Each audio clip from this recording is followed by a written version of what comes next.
Good afternoon. Today is Good Friday, and this Sunday, millions of Christians celebrate Easter and the resurrection of Jesus Christ. At this holy time, we pray that God will heal the sick and comfort the heartbroken and bless our heroes. As American families look forward to Easter, we're reminded that our story ends not in despair, but in triumph and renewal. Very appropriate, isn't it? I'd like to provide Americans an update on our ongoing efforts in the war against the invisible enemy. Before I do that, I'll have a couple of notes. The United States, in discussions last night with Mexico, Saudi Arabia, Russia, and in dealing with OPEC nations, we are trying to get Mexico, as the expression goes, over the barrel. And Mexico is committing to do 100,000 fewer barrels. The president and I spoke last night. We have a great relationship, great friendship. They're helping us very much at the border. They have 27,000 soldiers, Mexican soldiers, on our border right now, stopping people from coming into our country. As our wall goes up, we're up to about 168 miles of wall. And in speaking with the president, they have a limit. The OPEC nations have agreed to a different limit, reduction of about 23%. So what I thought I would do, and I don't know that it's going to be accepted, we'll find out. The United States will help Mexico along, and they'll reimburse us sometime at a later date when they're prepared to do so.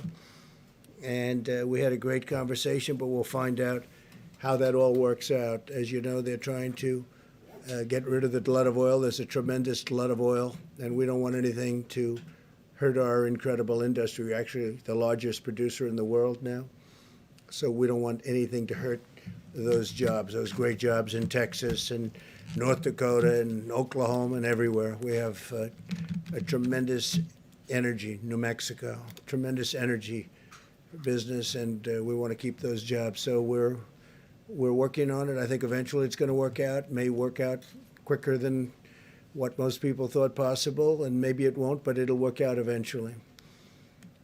Our experts are monitoring the data from every part of our country having to do with the topic that we're here to discuss.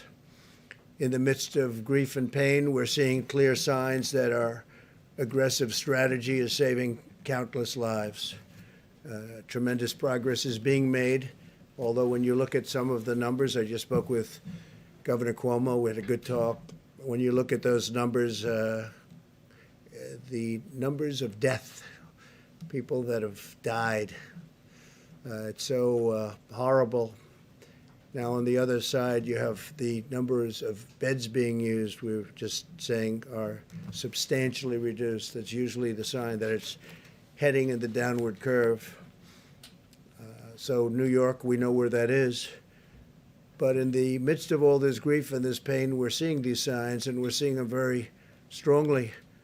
And a lot of that has to do with the aggressive strategy in saving so many lives. We're saving so many lives compared to what it could have been.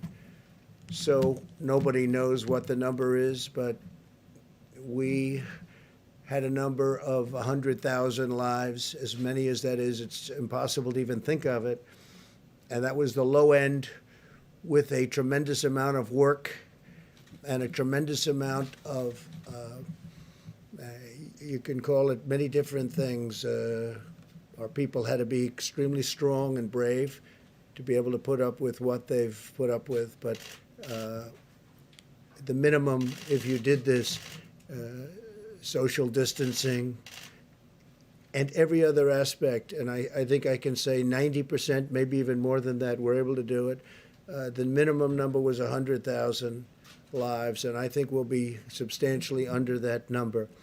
Hard to believe that if you had 60,000, you can never be happy, but that's a lot fewer than we were originally told and thinking. So they said between 100 and 220,000 lives on the minimum side, and then up to 2.2 million lives if we didn't do anything. But it showed just tremendous resolve by the people of this country. So we'll see what it ends up being, but it looks like we're headed to a number substantially below the 100,000. That would be the low mark. And I hope that bears out. The situation in Detroit and New Orleans appears to be stabilizing. Detroit is really started to go up, and now it is stabilizing. And New Orleans is a great place. I have so many friends there. They can't believe what's happening, but it's really stabilized. I spoke with the governor of Louisiana, and as you know, we're building them additional beds right now, the Army Corps of Engineers and FEMA. And that is going to be done, and I hope they're not going to be very well used, because I think they've really, I don't think they're going to need them, or certainly not very many of them. We built them a big hospital of 1,000 beds, and now we're in the midst of doing another 1,000. I don't think they're going to be using very many of them, and that's a good thing. There was a time 2 weeks ago when we said that's not going to be nearly enough. We're going to have to build more, but we wanted to wait to see, and I'm glad we waited. It just looks like they're doing really well. Louisiana and the state of Michigan is doing really much better than we thought. In Washington State, we've made enough progress that the governor is now able to return an Army field hospital, so we're going to take that hospital. We don't think we need any more hospitals. We've built thousands of beds all over the country, and we think we're probably not going to need that hospital anyway. If we do, we're ready to move it to a different location. In New York, we're seeing hospital admissions declining very substantially, as I said, and nationwide the number of new cases per day is flattening substantially, suggesting that we're near the peak and our comprehensive strategy is working. Over time, our guidelines to slow the spread are decreasing the rate of new cases very substantially, and will result in fewer hospital admissions, and we're seeing that. It's incredible. I think with no exceptions, it's looking like it's lower. And again, that's because of the people doing what they had to do, great people, and working with elected representatives and the doctors, the nurses, and everybody. I mean, just everybody. So everybody has been so amazing. I was told this morning again, please mention all of those people working in the grocery stores, and it's true. The checkouts and the clerks and the people that are really, and a number of those people have become infected. So we want to thank them and a shout out to them. With the tireless devotion of American doctors and nurses and all of the medical people, we've kept our fatality rate very, very low compared to other countries. My administration's closely monitoring the data on the virus's impact on our cherished African American communities, because they've been hit hard. And the Surgeon General will be sharing more of that information right after we're finished here. He'll be coming up and saying exactly what's happening, because it's really, it's very troublesome, I will tell you that. I'd also like to provide clarity on the important point for many Americans on elective surgeries. While we've asked hospitals to cancel surgeries and procedures that do not take place at this time, just not to do them now, the choice to delay any treatment still remains between the patient and their doctor. We're not advising Americans to postpone medical treatment that their doctor believes should occur now. So it's different kinds of surgery, obviously. But we're really getting to the point where you can start to think about doing that surgery, if necessary, pretty soon, I think, pretty soon. Yesterday, I directed Secretary of Agriculture Sonny Perdue to expedite aid to American farmers. And Secretary Perdue will be using all of the tools at his disposal to develop a program, and very quickly, of at least $16 billion to provide relief for farmers, ranchers, and producers impacted by the coronavirus. In this time of crisis, we must keep our supply chains moving from the beginning, right from beginning to end, and we're committed to supporting the amazing men and women who produce supply. I did last night a statement on social media, and I said, I have directed Secretary Sonny Perdue to expedite help to our farmers, especially to the smaller farmers who are very, very badly hurting right now. I expect Secretary Perdue to use all of the funds and authorities at his disposal to make sure that our food supply is stable and safe, and our great farmers are prosperous and continue to be prosperous. We're working very hard to make sure our food supply chain is sound and plentiful, but we all know that that begins with our farmers, cattlemen, ranchers, and producers. So we're going to be working with the small farmers, the big farmers, the cattlemen, the ranchers, all of the producers. We're going to take care of them. We're working with them right now. We have a lot of money that was put there through our use of tariffs and other means, and we're going to help out our farmers. And I don't think, I'll tell you, I've been helping our farmers for a couple of years because they were targeted, as you know, by China and others. And I think they're very grateful for what we've done.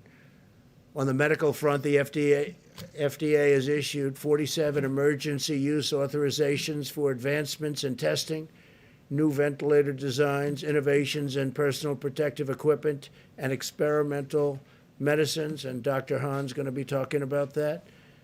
We've cut through the red tape to give doctors and patients unprecedented freedom to make their own healthcare decisions, granting access to potential therapies and drugs. Since Monday, we've deployed 2 major shipments of hydroxychloroquine from our national stockpile. It's going to various cities. And we are also disposing and getting, as quickly as we can, portions of it to the Department of Veterans Affairs and the Department of Defense. And speaking of the Department of Defense, they're going to be sending us 10 million N95 masks that they had. And we're in great shape in every way. We're in great shape with ventilators. We're in great shape with protective clothing. We have additional plane loads coming in, but we're not getting any calls from governors at this moment. I can speak, I think, for Vice President Pence, who'll be talking in a little while. We're getting very few calls from governors or anybody else needing anything. They're in great shape for the surge that's coming in certain areas in particular. And that's a good job. You've done a great job on that, Mike. Really a great job. I appreciate it. The whole country appreciates it. More than 2 million coronavirus tests have now been completed, and we're conducting approximately 100,000 more every day. We're also working to bring blood-based serology tests to the market as quickly as possible so that Americans can determine whether or not they have already had the virus and potentially have immunity. They have immunity if they've had the virus. A lot of them don't even know if they've had it. Sometimes it's brutal. You see the Prime Minister seems to be doing well now, I hope. He had a rough go of it and still is, but he's doing better. And then some people don't even know they had it. It could be sniffles. It could be they don't feel perfect, but they've had it. And they're the lucky ones. The NIH, CDC, and FDA are currently validating these antibody tests to ensure that they're accurate, and they're doing that at breakneck speed. I think we can say that, Doctor, and we're going to get them approved very quickly. Dr. Hahn. When validated, we're confident that the production will scale up to tens of millions of tests very quickly. We're leading the world now in testing by far, and we're going to keep it that way. Other countries are coming to us, and they're wanting to know about our tests, and can they buy the tests, and can they do whatever they have to do to get the tests, and we're going to make that very soon. We'll be in a position to make that possible because it's important for them to have it. And we're going to have an announcement on the World Health Organization sometime next week. As you know, we give them approximately $500 million a year. And we're going to be talking about that subject next week. We'll have a lot to say about it. We'll hold it. Every American should be proud of what our country has achieved in just a short period of time. The U.S. military has deployed thousands of personnel to build 23 temporary hospitals with more than 16,000 beds. And we have the potential to build many more if we needed them. We're all ready to go, but I don't think we're going to need them, which is great news. And we built those hospitals in 12 states and the District of Columbia using the Defense Production Act, and we used it like a hammer. A lot of the media said, oh, we weren't using it. We used it like a hammer to a point where all we had to do is say the words and everybody gave us max, and they've done a good job. They really have done a good job with few exceptions. And we've harnessed the full power of American industry to produce ventilators and other essential supplies. Right now, we're making thousands of ventilators, many of which we won't need, but we'll use them in our stockpile, and we'll build that up. We'll also help build up the stockpiles, which they should have had in the states, and so we're working with governors on that, and we'll also help other countries. There are countries that are calling us for help. They need ventilators, and they're in no position to build ventilators. We are. We have Ford and General Motors, and many companies are building ventilators. So we're going to be helping at a not too distant point. We're going to be helping quite a few of the countries. Now, we've launched Project Airbridge to deliver nearly 300 million pieces of personal protective equipment from and around the globe.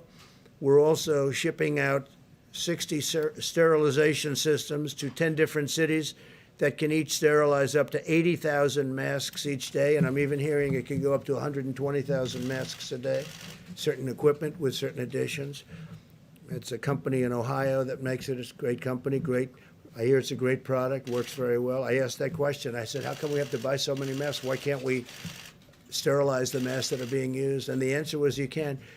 In this case, they say up to 20 times. So we can take a mask, certain types of masks, the N95s in particular, and we can sterilize them, make them very clean up to 20 times. That's a great thing.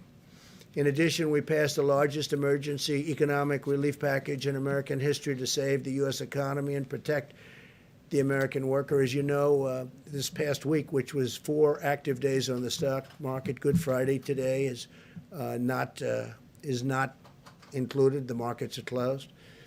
In 4 days, we had the biggest stock market increase that we've had in 50 years. That tells you that there's a pent-up demand. That tells you they want to get back. There's something good going to happen. I really believe that. There's something very good going to happen. We have to get back.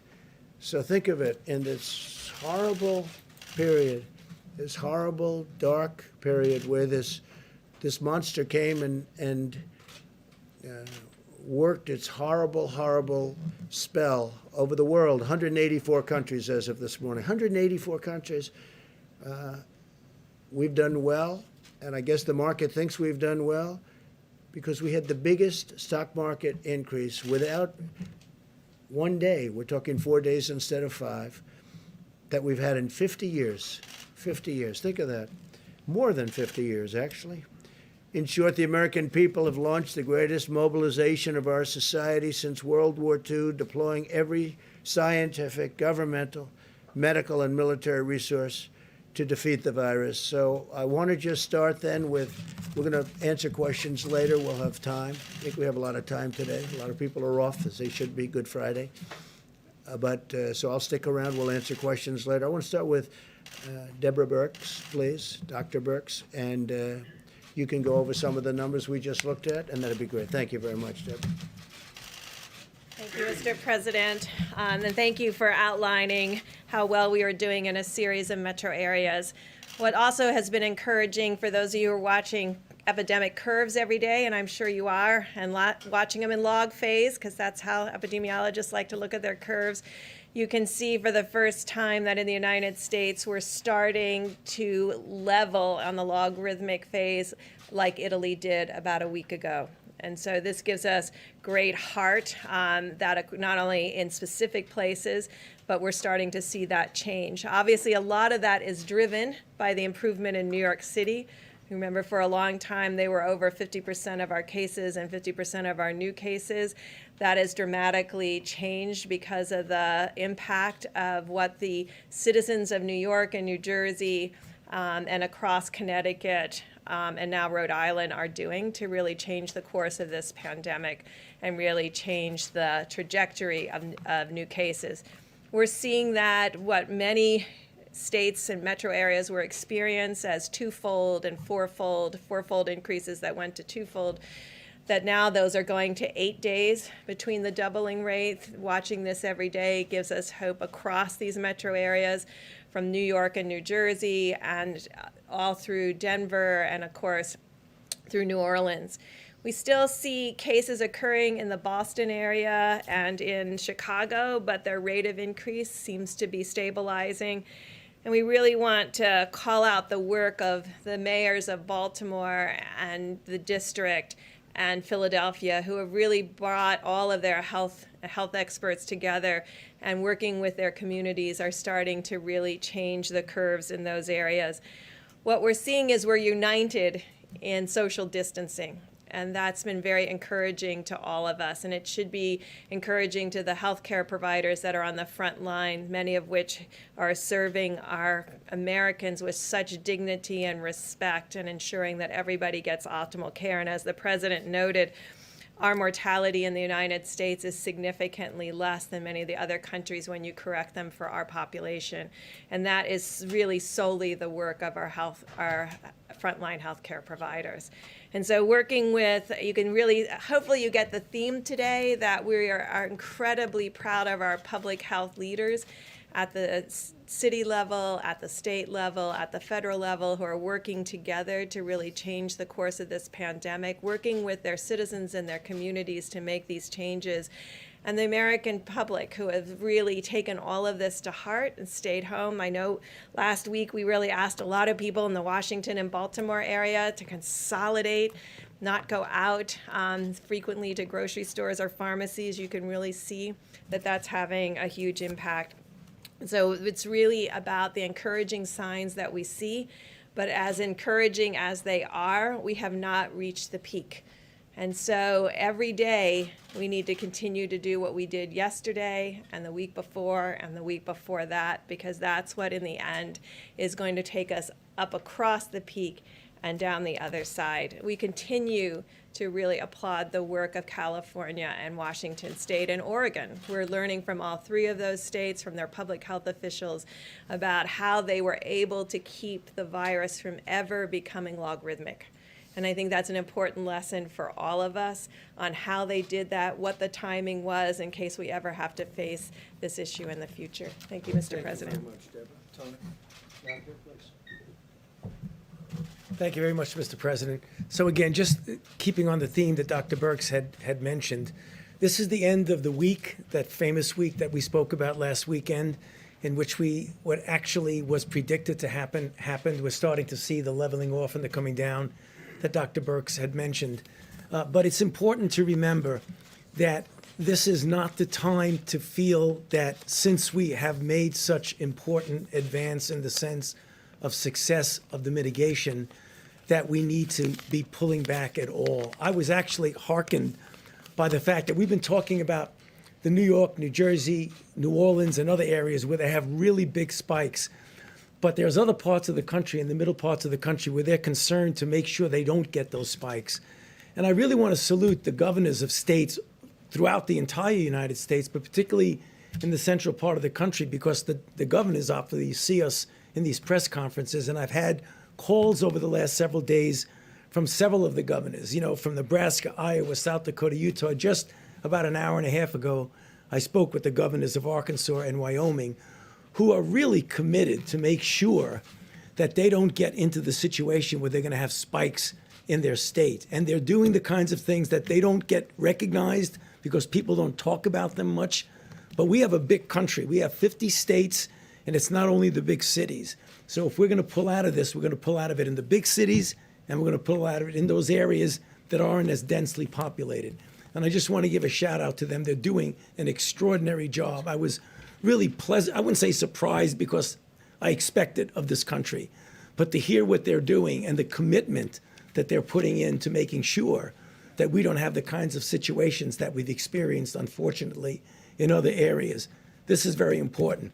I just want to close by one other thing, something I mentioned yesterday and the day before, that there are a lot of candidate interventions that are going into clinical trials. For those of you who are interested in it, I recommend you go to clinicaltrials.gov, and you'll see the design of a clinical trial, and you see that many of them are the randomized controlled trials that are the really gold standard of how you find out whether something really is safe and effective. And as the weeks and months, and it'll probably be months, sometime in the summer, we'll start to see which are working, which are not, and to focus on those that are we developing and will working. I'll be happy to answer questions later. Thank you.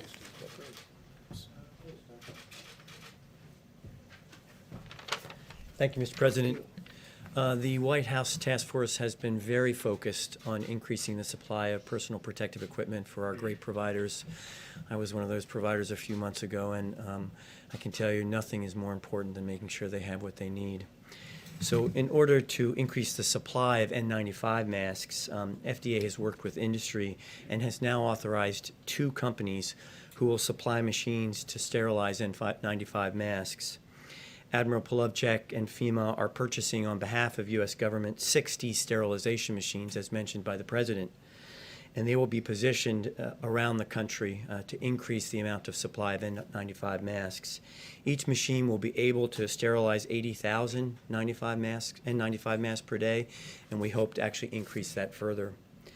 The Vice President and the White House Task Force challenged us yesterday, and we responded as a team. FDA issued revised guidance regarding the laundering of gowns, because gowns are another issue in terms of supply that we're looking forward on. This is not something that normally happens around the country, but issued this guidance. It's on our website now at FDA, so there's information about how hospitals can do that to increase the supply. We've heard concerns that maybe hospitals might not want to do that because of regulations, and I can happy to tell you that Administrator Verma and I have worked on this. Certified providers and suppliers who follow FDA guidance as posted on the website will be compliant with Medicare and Medicaid requirements. And then finally, last week, FDA provided guidance to manufacturers on manufacturing specifications for cloth gowns. This is another attempt to increase the number of gowns. Typically, it's plastic or other types of materials. And this guidance, if followed, can be used by manufacturers to actually make these gowns, and no further regulatory red tape will be necessary. They can go into circulation. Thank you. Thank you very much. Please. Thank you, Mr. President. Good afternoon, everyone. I started off the week talking about the challenges that lie ahead, and I want to finish the week just by reiterating what you've heard. Mitigation works. It definitively and quantitatively is working, and I want to say thank you to America for your efforts to help flatten the curve and to save lives.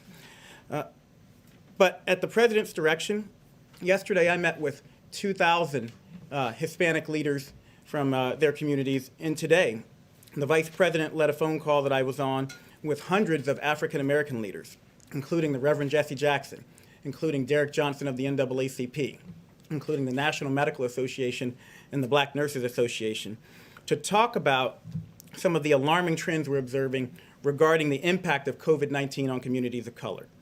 And you've heard the stats in New York City. Hispanics represent the majority of deaths. In Milwaukee County, blacks are 25% of the population, but almost 50% of the cases and 75% of the deaths. So what's going on? Well, it's alarming, but it's not surprising that people of color have a greater burden of chronic health conditions. African Americans and Native Americans develop high blood pressure at much younger ages. It's less likely to be under control and does greater harm to their organs. Puerto Ricans have higher rates of asthma, and black boys are 3 times as likely to die of asthma as their white counterparts. As a matter of fact, I've been carrying around an inhaler in my pocket for 40 years out of fear of having a fatal asthma attack. And I hope that showing you this inhaler shows little kids with asthma all across the country that they can grow up to be Surgeon General one day. But I more immediately share it so that everyone knows it doesn't matter if you look fit, if you look young, you are still at risk for getting and spreading and dying from coronavirus. The chronic burden of medical ills is likely to make people of color, especially, less resilient to the ravages of COVID-19, and is possibly, in fact, likely that the burden of social ills is also contributing. Social distancing and teleworking, we know, are critical, and you've heard Dr. Birx and Dr. Fauci talk about how they prevent the spread of coronavirus, yet only 1 in 5 African Americans and 1 in 6 Hispanics has a job that lets them work from home. People of color are more likely to live in densely packed areas and in multi-generational housing situations, which create higher risk for spread of a highly contagious disease like COVID-19. We tell people to wash their hands, but a study showed 30% of the homes on Navajo Nation don't have running water. So how are they going to do that? In summary, people of color experience both more likely exposure to COVID-19 and increased complications from it. But let me be crystal clear. We do not think people of color are biologically or genetically predisposed to get COVID-19. There is nothing inherently wrong with you, but they are socially predisposed to coronavirus exposure and to have a higher incidence of the very diseases that put you at risk for severe complications of coronavirus. But as the Vice President shared on the call this morning, this history, and I want you to hear me say this, it does not have to be our nation's future. We're taking steps now in the midst of the COVID-19 pandemic to reach, protect, and strengthen all communities impacted by this disease, and especially our communities of color. More details will be forthcoming, but we are actively working, as the Vice President and the CDC Director laid out today, data collection, targeted outreach to communities of color, and increasing financial, employment, education, housing, social, and health supports so that everybody has an equal chance to be healthy. And I want to close by saying that while your state and local health departments and those of us in public service are working day and night to help stop the spread of COVID-19 and to protect you regardless of your color, your creed, or your geography, I need you to know you are not helpless. And it's even more important that in communities of color, we adhere to the task force guidelines to slow the spread. Stay at home if possible. If you must go out, maintain 6 feet of distance between you and everyone else, and wear a mask if you're going to be within 6 feet of others. Wash your hands more often than you ever dreamed possible. Avoid alcohol, tobacco, and drugs. And call your friends and family. Check in on your mother. She wants to hear from you right now. And speaking of mothers, we need you to do this, if not for yourself, then for your abuela. Do it for your granddaddy. Do it for your big mama. Do it for your pop-pop. We need you to understand, especially in communities of color, we need you to step up and help stop the spread so that we can protect those who are most vulnerable. This epidemic is a tragedy, but it will be all the more tragic if we fail to recognize and address the disproportionate impact of COVID-19 and an array of other diseases and risk factors on communities of color. The task force and this administration are determined not to let that happen. The President, the Vice President have said we will not let that happen. We can't fix these issues overnight, but I promise you we will work with your communities to quickly and meaningfully move the needle in the right direction. Nothing less than the fate of our families and friends. My family and friends depends on it. Thank you very much, Richard. Thank you. Mike, please. Thank you, Mr. President. Today, the White House Coronavirus Task Force met and heard from the President the gratitude that he and I know all the American people feel for all the dedicated workers at FEMA, HHS, U.S. Public Health Service, FDA, and all those that are literally working on your behalf around the clock to partner with states, to partner with local health officials. And Mr. President, allow me to add my thanks and admiration to all of the entire team here at the federal level. On this Good Friday, we remember those who've lost their lives to the coronavirus.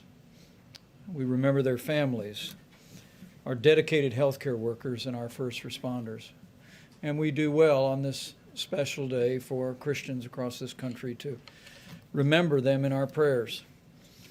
But as you just heard from Dr. Birx and from the experts, it's also a good day to remember that Good Friday is always followed by Easter Sunday. And there is hope. There is hope in this moment that thanks to what the American people are doing every day, adhering to the President's coronavirus guidelines for America, thanks to the fact that Americans are listening to state and local leaders and putting the health of their family members and neighbors first, we're getting there, America. We're making progress. But it's imperative that we all continue to implement all of the guidance in the 30 days to slow the spread. As the Surgeon General just attested, at the President's direction, we engaged more than 400 leaders in the African American community today. And allow me to express my appreciation for their leadership and their efforts in communicating to African Americans and other minority populations, some of the unique challenges that those communities face in the midst of this epidemic. And the CDC, as the Surgeon General said, is working on not only studying the issue, but very rapidly issuing new guidance, and we'll be communicating that new guidance to all of those great leaders.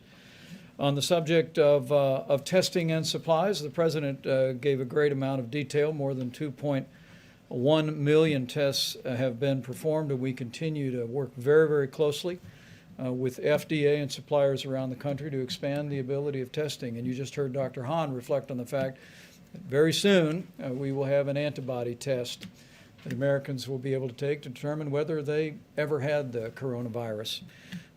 I spoke today to the governor of Colorado, Jared Polis. We've been in contact with Senator Cory Gardner about an outbreak at a particular meatpacking facility in the Colorado area. And at this time, our team is working with the governor and working with the senator to ensure that we flow testing resources. At this point, there are some 14 people hospitalized, maybe 200 to 300 of the workforce have been impacted, and we spoke about providing those resources this weekend. I want to encourage people in Colorado that we will work to support that effort, but I also want to emphasize that all of the people that are working in food supply, from farmers to meat packers to distributors to truckers to grocers, continue to have our gratitude, as President Trump said just a few moments ago.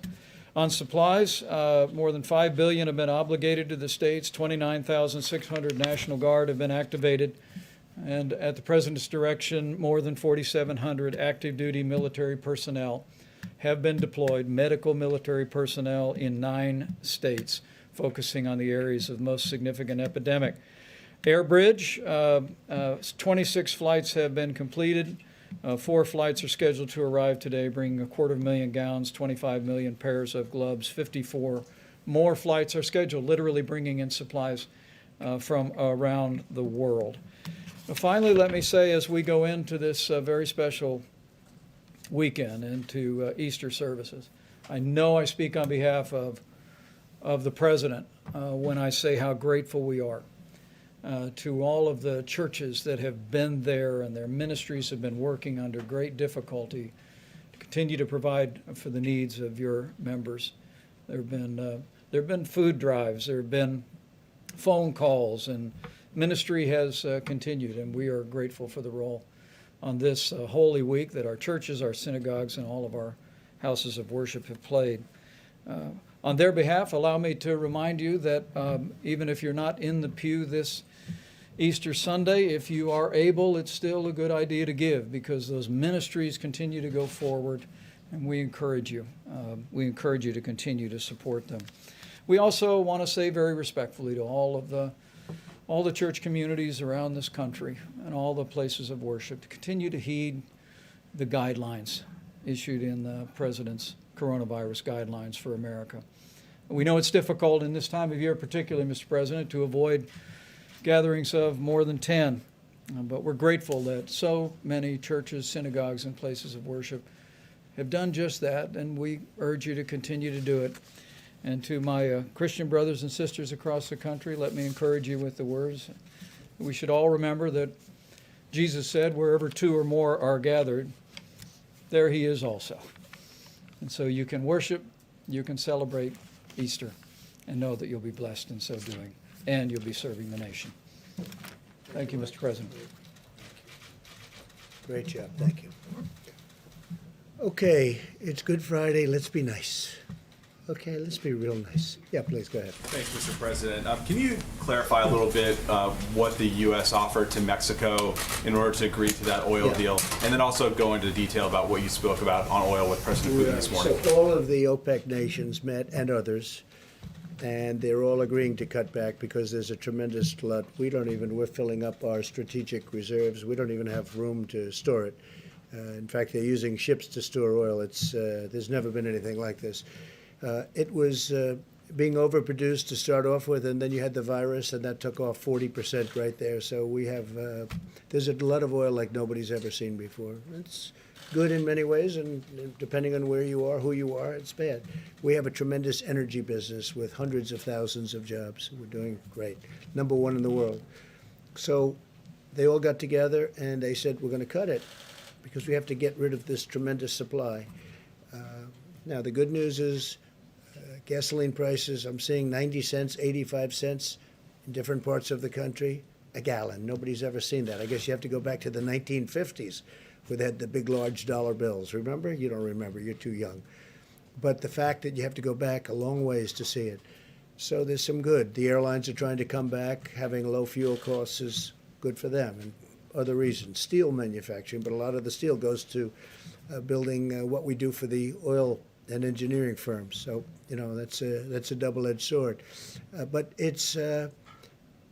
we want to keep our energy. We want to remain independent. We will remain independent, I think, regardless. But we want to get rid of this tremendous overflow. There's no place to even store it. So the OPEC nations met. They've been meeting. And, you know, I've hated OPEC over the years, absolutely hated them. But obviously it broke down. And we potentially have years' worth of supply, a long time before it ever can catch up, even if they do reduce it. And they agreed, but Mexico didn't agree. It was one of the few countries that didn't agree. This is OPEC plus. These are OPEC plus countries outside, you understand? Yes. And Mexico didn't agree. And I understand the president very well. He has a level when he came in, and he wanted to keep it at that level. Oil is important for Mexico. The problem is, and I explained it very strongly, you know, you're going to be selling it for $5 or $10 a barrel, so in the end it's bad. But he did have some political difficulty with it, frankly, and I understand that too. And it's a small amount for us. It's a large amount for Mexico, but it's a very small amount for the United States, being the biggest producer. So I agreed to pick up some of the slack. So he was going to reduce it by 100,000 barrels, reduce his output by 100,000 barrels. And I was going to pick up the slack, and they would make it up to us at a later date. They would make up what we're doing at a later date. It could be in a different form. And I don't know whether or not that's going to be, for Mexico it was acceptable. I don't know whether or not that's going to be acceptable to the other oil-producing nations. We'll find out. But it's something that would certainly be acceptable to me to get it over the back. So Mexico is going to reduce by 100,000 barrels. And that would mean that they're 250 to 300 barrels short. We'd make up the difference. They would reimburse us at a later date. Okay? You mean Pretty make up the simple. difference by cutting U.S. production? By cutting some U.S. production. Now, the U.S. production's already been cut because we're a market-driven economy, and oil is very market-driven. They've been cutting oil all over the place. We're cutting it back. And what does it mean, really? It means we have it in the ground, we can use it. Now, we have a lot of ground with a lot of oil in it. I think we're number one in that, too. We're probably number one, especially with ANWR. As you know, I got ANWR approved in Alaska. That's one of the biggest finds anywhere in the world. So when you add it all up, I think we're probably number one, even in what we have under. We're very lucky. We grew up in a land that was rich in a lot of ways, but it's also rich because it has a lot of oil underneath, oil and gas. And as you know, natural gas, LNG, is all over the country now at a very low price. And our carbon, our atmosphere, the level of environmental cleanliness is at its all-time best right now, all-time best, because we are using a lot of natural gas. But we have many forms of energy, including some of the newer forms that people want to see us go to. We have a lot of different forms of energy. We're number one in the world. We want to keep it that way. So we're helping Mexico out. We will be reimbursed in a form sometime in the future. Mr. President, I want to ask you about the new federal projections in a moment, but first, today you tweeted the invisible enemy will soon be in full retreat. Given it's invisible, without widespread testing, how would you know? Well, I think that we're going to have it in retreat. Will it be today? No. Tomorrow? No. But it will be at a certain point in the not too distant future. It will be gone. And how do you do that without the widespread testing? Specifically, my Oh, question. we'll know because people aren't going to go to the hospital. People aren't going to get sick. You're going to know that without. But we're going to do very substantial testing. We're doing more testing right now than any other country in the world by far. Still fewer And if than you'd like to 1% have of our that question population. answered, I'll have the professional answer it. Deborah, perhaps you could come up. We are doing tremendous testing, but you'll know. You're going to know before anybody because you're going to see nobody's getting sick anymore. It will be gone, and it won't be that much longer. Go ahead. I'll ask you about the projections after. Thanks, Mr. President. Sure. Thank you, Mr. President. So the testing, I want to reemphasize about what kind of testing we're talking about. This is RNA diagnostic testing. That is the platform that was built to respond to this epidemic. It is the same platform that we utilize for HIV viral loads. And so many HIV clients have also given up their space on the machines to have these tests run for all of Americans. This assay is complicated. It's not like an assay that you have for your other diseases, your strep test or other diseases like that. This is a very complicated assay that requires a lot of technical oversight, and it's part of the reason why not all 100% our machines are running at full capacity, but we had great discussion with the lab directors about that.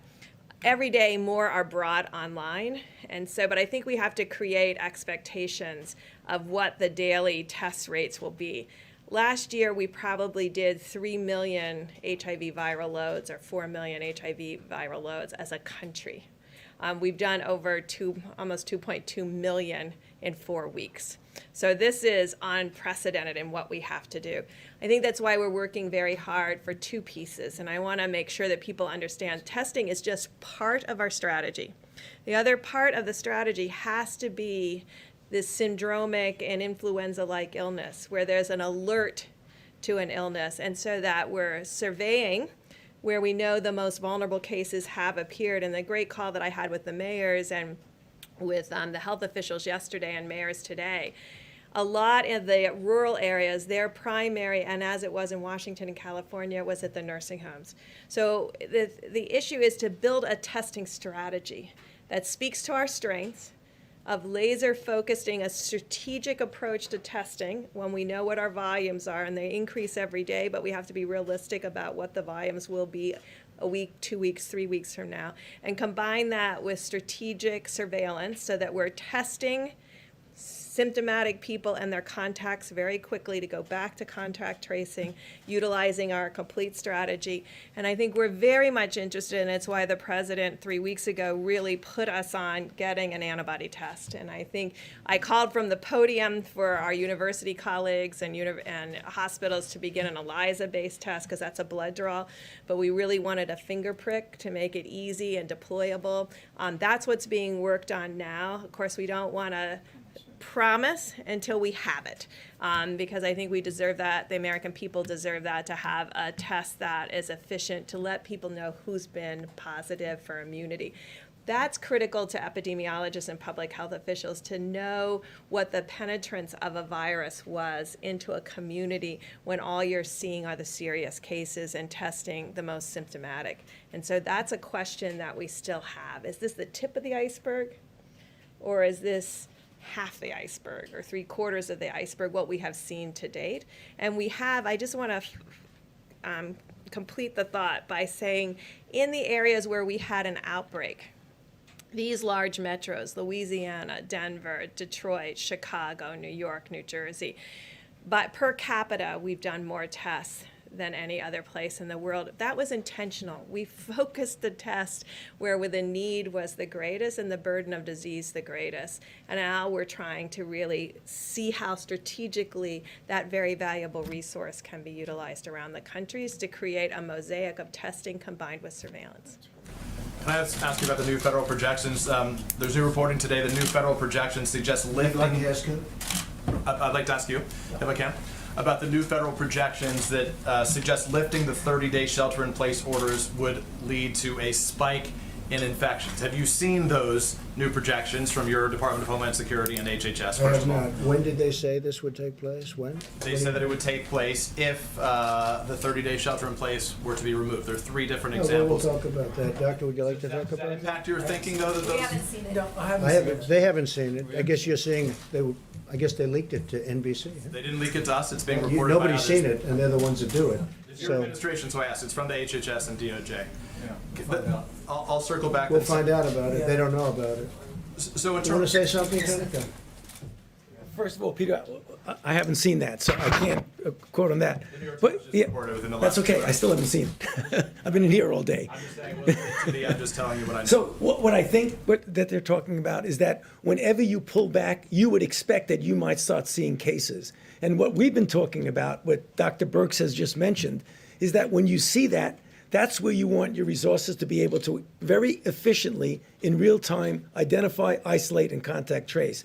So don't let anyone get any false ideas that when we decide at a proper time when we're going to be relaxing some of the restrictions, there's no doubt you're going to see cases. I would be so surprised if we did not see cases. The question is how you respond to them. I think that's what they were referring to. I guess the question, Mr. President, should Americans have to decide between staying healthy and going back to work? Look, I think we're going to do both. We're going to go back to work and we're going to stay healthy. And staying healthy is also a proportion. If you look at what we're doing, we're looking at a date. We hope we're going to be able to fulfill a certain date, but we're not doing anything until we know that this country is going to be healthy. We don't want to go back and start doing it over again, even though it would be in a smaller scale. Yeah, Jeff, go ahead. Thank you. So just a follow-up on the oil question.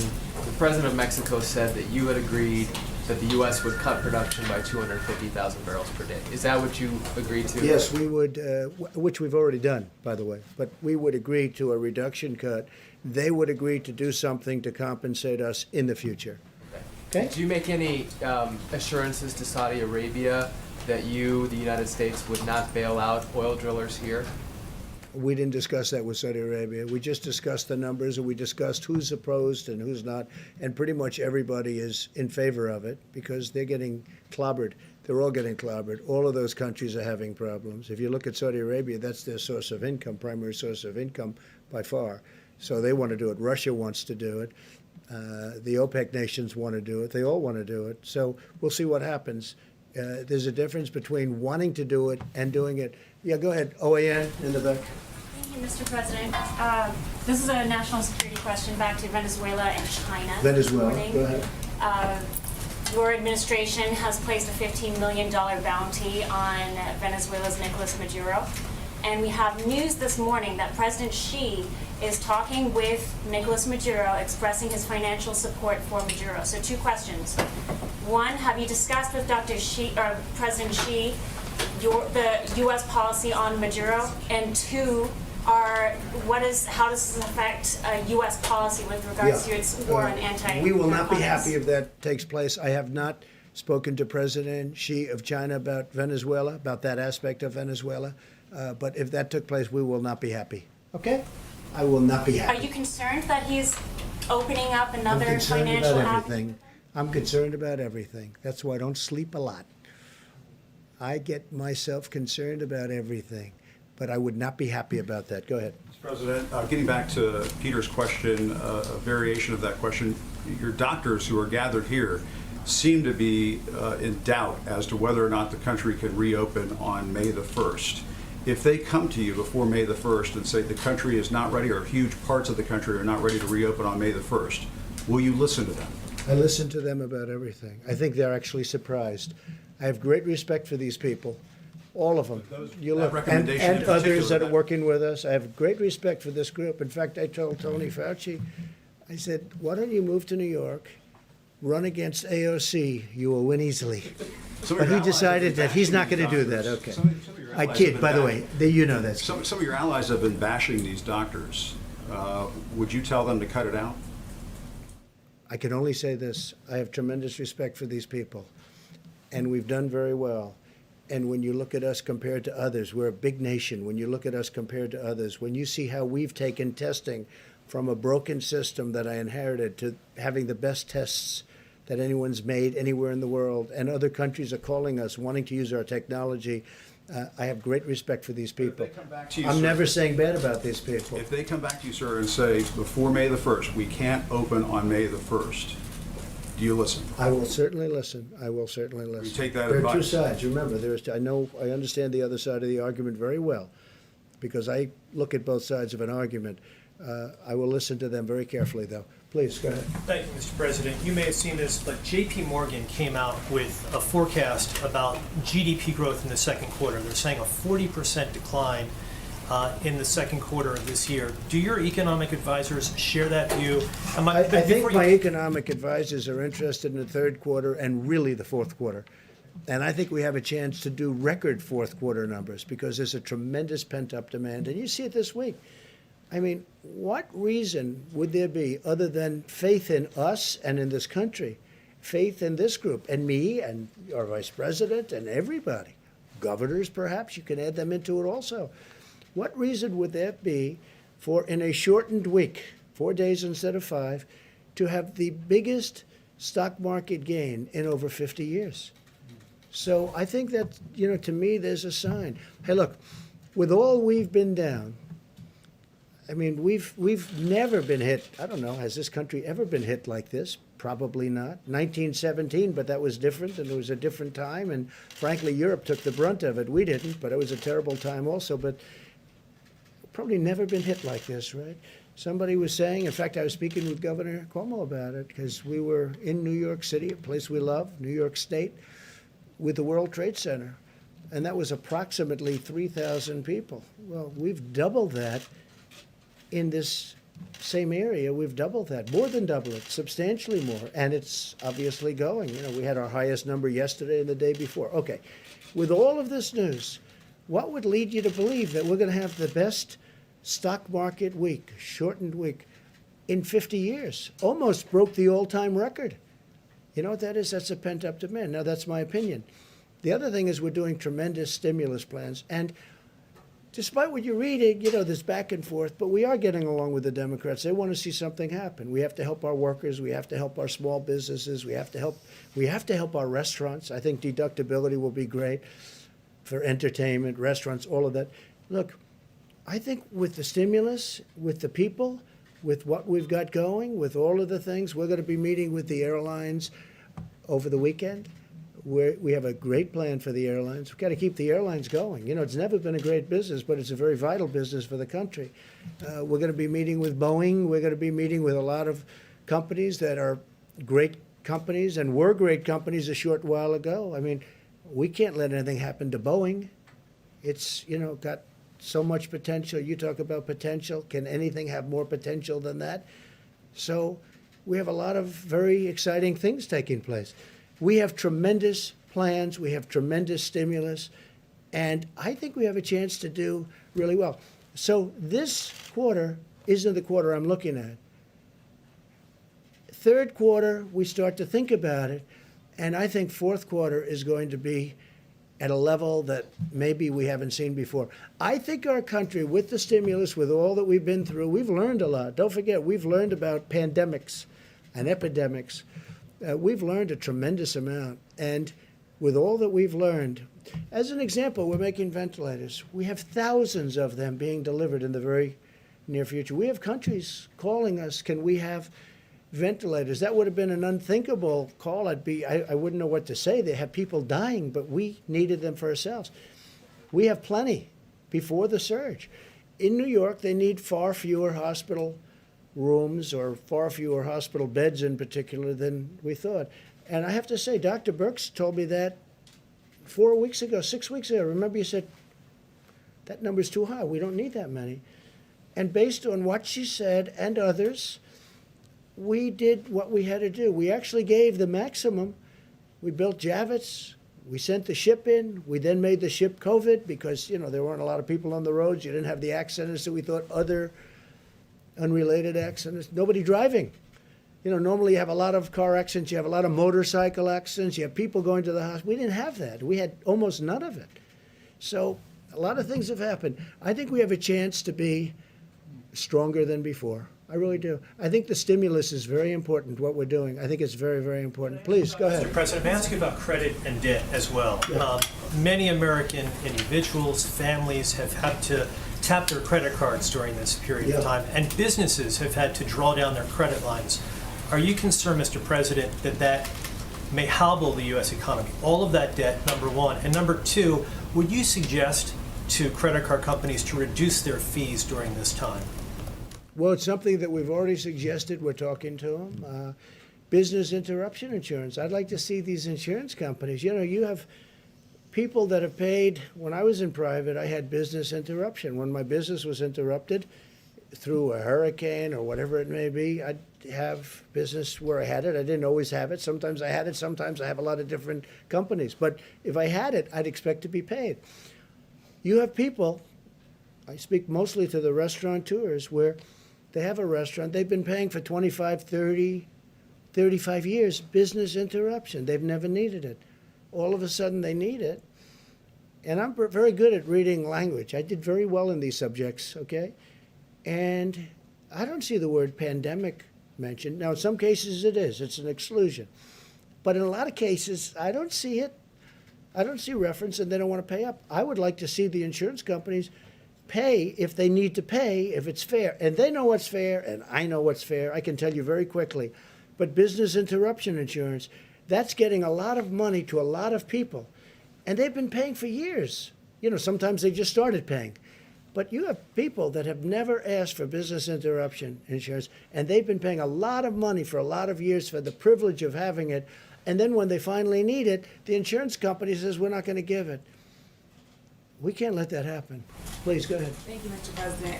On March 6th, you said anyone who wants tests can get a test.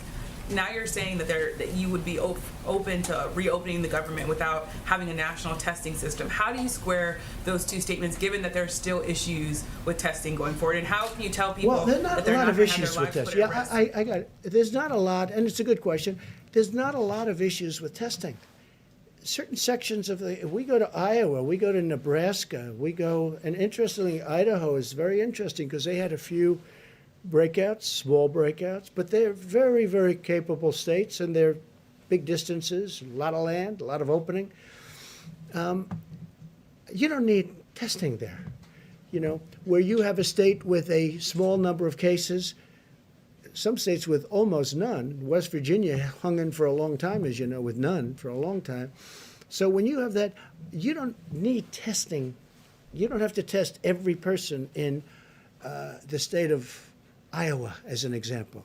You don't have to test every single person to say, let's open up and let's get the tractors moving and let's get the corn and let's open up all of the different things they do in that great state. You don't need that. And with that being said, if there's a little hot corner someplace, we'll be testing. But I think Deborah speaks to this very well. The same thing in New York. That's what we talked to Governor Cuomo about this morning. We have the Abbott test, which is very quick and very easy, goes very fast. Then we have a lesser test that we talked about where we can talk about a larger area. But you're going to know. So we're going to do testing, but you don't need to test 325 to 350 million people because, number one, it's unnecessary. Vast numbers, vast areas of our country don't need this. I think you agree with me on that. You just don't need it. Now, we have certain hot spots. So Louisiana's a hot spot, New York's a hot spot, Detroit's a hot spot. And then you have certain areas in certain hot spots that you have to even go more so. And we're doing all of that. Remember this, we've done more testing than any country in the world. And we have the best test. And we developed this over a very short period of time. Please. Can I ask you also about the African-American disparities? Yes, I have sure. a question for you and a question for the Surgeon General. Sure. For you, Mr. President, we know that these health disparities have existed for a long time among African-Americans, Latinos, and other people of color. Why did the administration possibly have a plan directed at those communities to prevent high death rates, knowing that the health disparities were there? Well, we do have a plan, and one of the things I'm most proud about is what I've been able to do for the African-American community. The lowest job numbers in the history of our country. This was for the virus, excuse me, of yeah, course. just before the virus came. Well, I'm just saying, because, you know, this has been here for 3 weeks, right? So just before, African-American community had the lowest unemployment, the best employment numbers. More African-American people and communities have been thriving. If you look at our opportunity zones and what we did, Tim Scott, who's fantastic, a fantastic senator, came to me, opportunity zones, more jobs for African Americans than ever before, better health care than they've ever had before. All of these things. The Surgeon General spoke to it, and he spoke to it, I thought, really brilliantly. I found it very interesting what he said, and I'd love you to come up and answer the second part of a question, because I think you would do it a much better job than I would. Please. Thank you, Mr. Surgeon General. Thank you very much. Thank you. I have a quick question for you. You said that African Americans and Latinos should avoid alcohol, drugs, and tobacco. You also said do it for your abuela, do it for Big Mama, and Pop Pop. There are some people I think already Granddaddy too. there are some people online that are already offended by that language and the idea that you're saying behaviors might be leading to these high death rates. Could you talk about whether or not could you, I guess, have a response for people who might be offended by the language that you used? Well, I use that language because that's the language. I've been meeting with the NAACP, with the National Medical Association, with others. I actually talked with Derek Johnson multiple times this week, the head of the NAACP, and we need targeted outreach to the African American community, and I use the language that is used in my family. I have a Puerto Rican brother-in-law. I call my granddaddy granddaddy. I have relatives who call their grandparents Big Mama. So that was not meant to be offensive. That's the language that we use and that I use, and we need to continue to target our outreach to those communities. It is critically important that they understand it's not just about them, and I was very clear about that. It's not just about what you do, but you also are not helpless. We need to do our part at the federal level. We need people to do their parts at the state level, and we need everyone, black, brown, white, whatever color you are, to follow the president's guidelines, the coronavirus guidelines, and do their part. Because when I talked to the NAACP 3 weeks ago, it's important to note that one of the things they asked me was, can you help dispel the myths in this community that people actually can't get coronavirus if they're black? That was a myth that was out there that's actually very important for us to squash here. And that all Americans avoid tobacco, alcohol, and drug use at this time? Absolutely. It's especially important for people who are at risk and with comorbidities, but yes, all Americans. So thank you, and I will clarify that. All Americans need to avoid these substances at all times. I put out a smoking cessation report in January. I put out an advisory against youth and pregnant women using marijuana last year, and that was not directed towards any one race. That's everybody needs to do everything they can to be as healthy as possible at this critical time. Dr. Fauci, would you add anything? Yeah, I think you said it perfectly, Jerome. Thank you. Would you like to add anything to it? Because you are really, you expressed it very beautifully before. No, I mean, Jerome, you did it beautifully. I can't do it any better than that. And I know Jerome personally, and I can just testify that he made not even a hint of being offensive at all with that comment. I thought that was appropriate. Thanks. And I can tell you, Jerome has done a fantastic job, our Surgeon General. I just hope nobody steals him and he goes to one of these big companies for a fortune. Don't leave us, right? Don't leave us, Jerome, please. He's doing a great, you are happy and you're doing a great job. And everybody tells me that too, so we appreciate it. Please. Thank you. So Google and Apple have announced that they are jointly enabling contact tracing on their mobile phone operating systems. And I was wondering if this is something that you would consider, or maybe the doctors Well, that's would consider. individual freedoms problems and a lot of other things. Is it something we're going to look at it, certainly, and we know they've done that, and it's it's very new technology. It's very interesting, but a lot of people worry about it in terms of a person's freedom. We're going to take a look at that, a very strong look at it. We'll let you know pretty soon. And I have another Brand question. new, yes, please. So can you explain why it is appropriate in the middle of a pandemic to be talking about cutting or eliminating funding for the World Health Organization? Well, we're going to talk about the WHO next week in great detail. I didn't want to do it today, Good Friday. I didn't want to do it before Easter. I also didn't want to do it before we have all the facts. But over the years, many years, we've been paying them from $300 to $500 and even more $1 million a year. China's been paying them less than 40 over the years. So we're paying them more than 10 times more than China. And they are very, very China-centric, as I said during the week, China-centric. China always seems to get the better of the argument. And I don't like that. I really don't like that. I don't think that's appropriate. I don't think it's fair to the American people. And, you know, I tell that to President Xi. I tell that to Dr. Tedros. I spoke to him one time. I think he's a very nice man. I liked him. But we're going to be talking about that next week in great detail. We're looking at it very, very closely. We want to make sure money's properly spent. But again, why is the United States paying $500 million a year? It's a lot. And why is, okay, that's a lot. And why is China paying this year, $42 million, but generally under 40, so it's in the 30s. So we're at 500, 452, 400, 401, different amounts, different years. and they're at 40, 38, 36, 35, 32, 31. No, but you have to ask yourself that question. And then the answer always turns out to be in China's favor. Well, I have the same thing with the world trade. Isn't it interesting? World trade. So we have World Health and we have World Trade.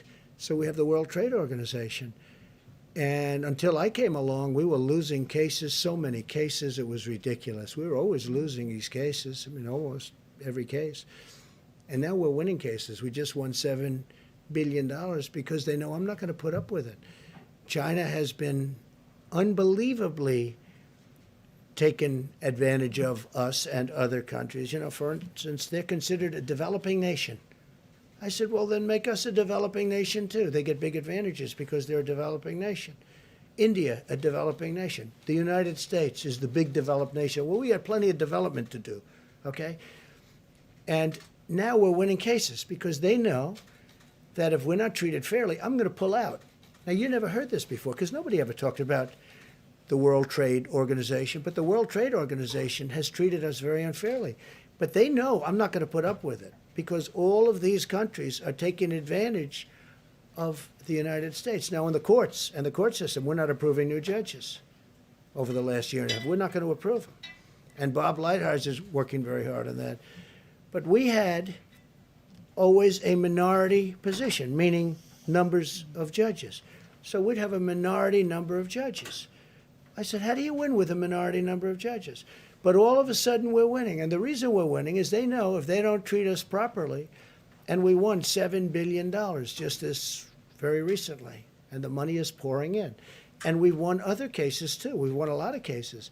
But you know from covering it, I know you know, that the United States was taken advantage of by the World Trade Organization. And by the way, speaking of China, if you look at the history of China, it was only since they went into the World Trade Organization that they became a rocket ship with their economy. They were flatlined for years and years, frankly, for many, many decades.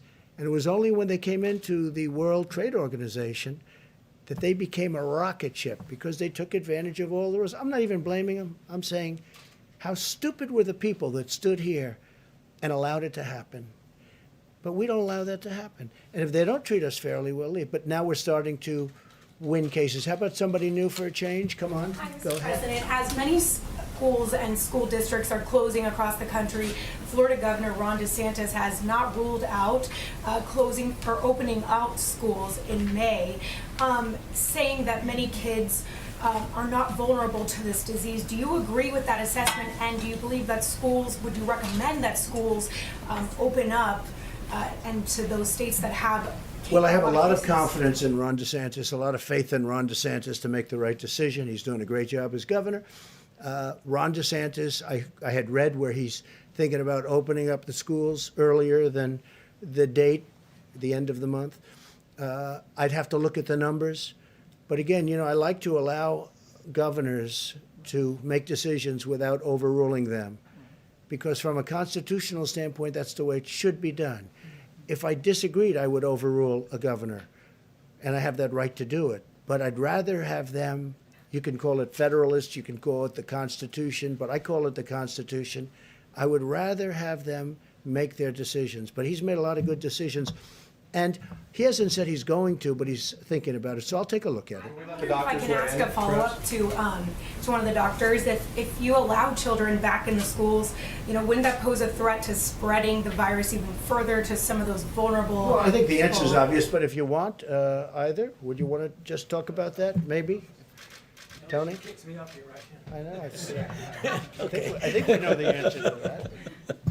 Yeah, I mean, from pure public health issues is that if you have a situation in which you don't have a real good control over an outbreak and you allow children to gather together, they likely will get infected. And if they get infected, the likelihood that they will bring the infection home. So that really is a risk. I don't know the situation at all in any detail, and I'm not specifically speaking about Florida. I'm just speaking generically about what happens when you have infections in the community and you have a congregation of people, such as in classrooms, that's a risk. Has anyone under 25 died, Dr. Fauci, in the country? Yes. The governor Yes. said that no one under 25 has died. I guess you could clarify that people under 25 can die as a result of this Canadian, Florida, they have. Yeah, I'm not sure. Again, in the country. okay, let's do that because I don't want to have to be answering for a particular state. Yes, people under 25 have died of coronavirus disease in the United States of America.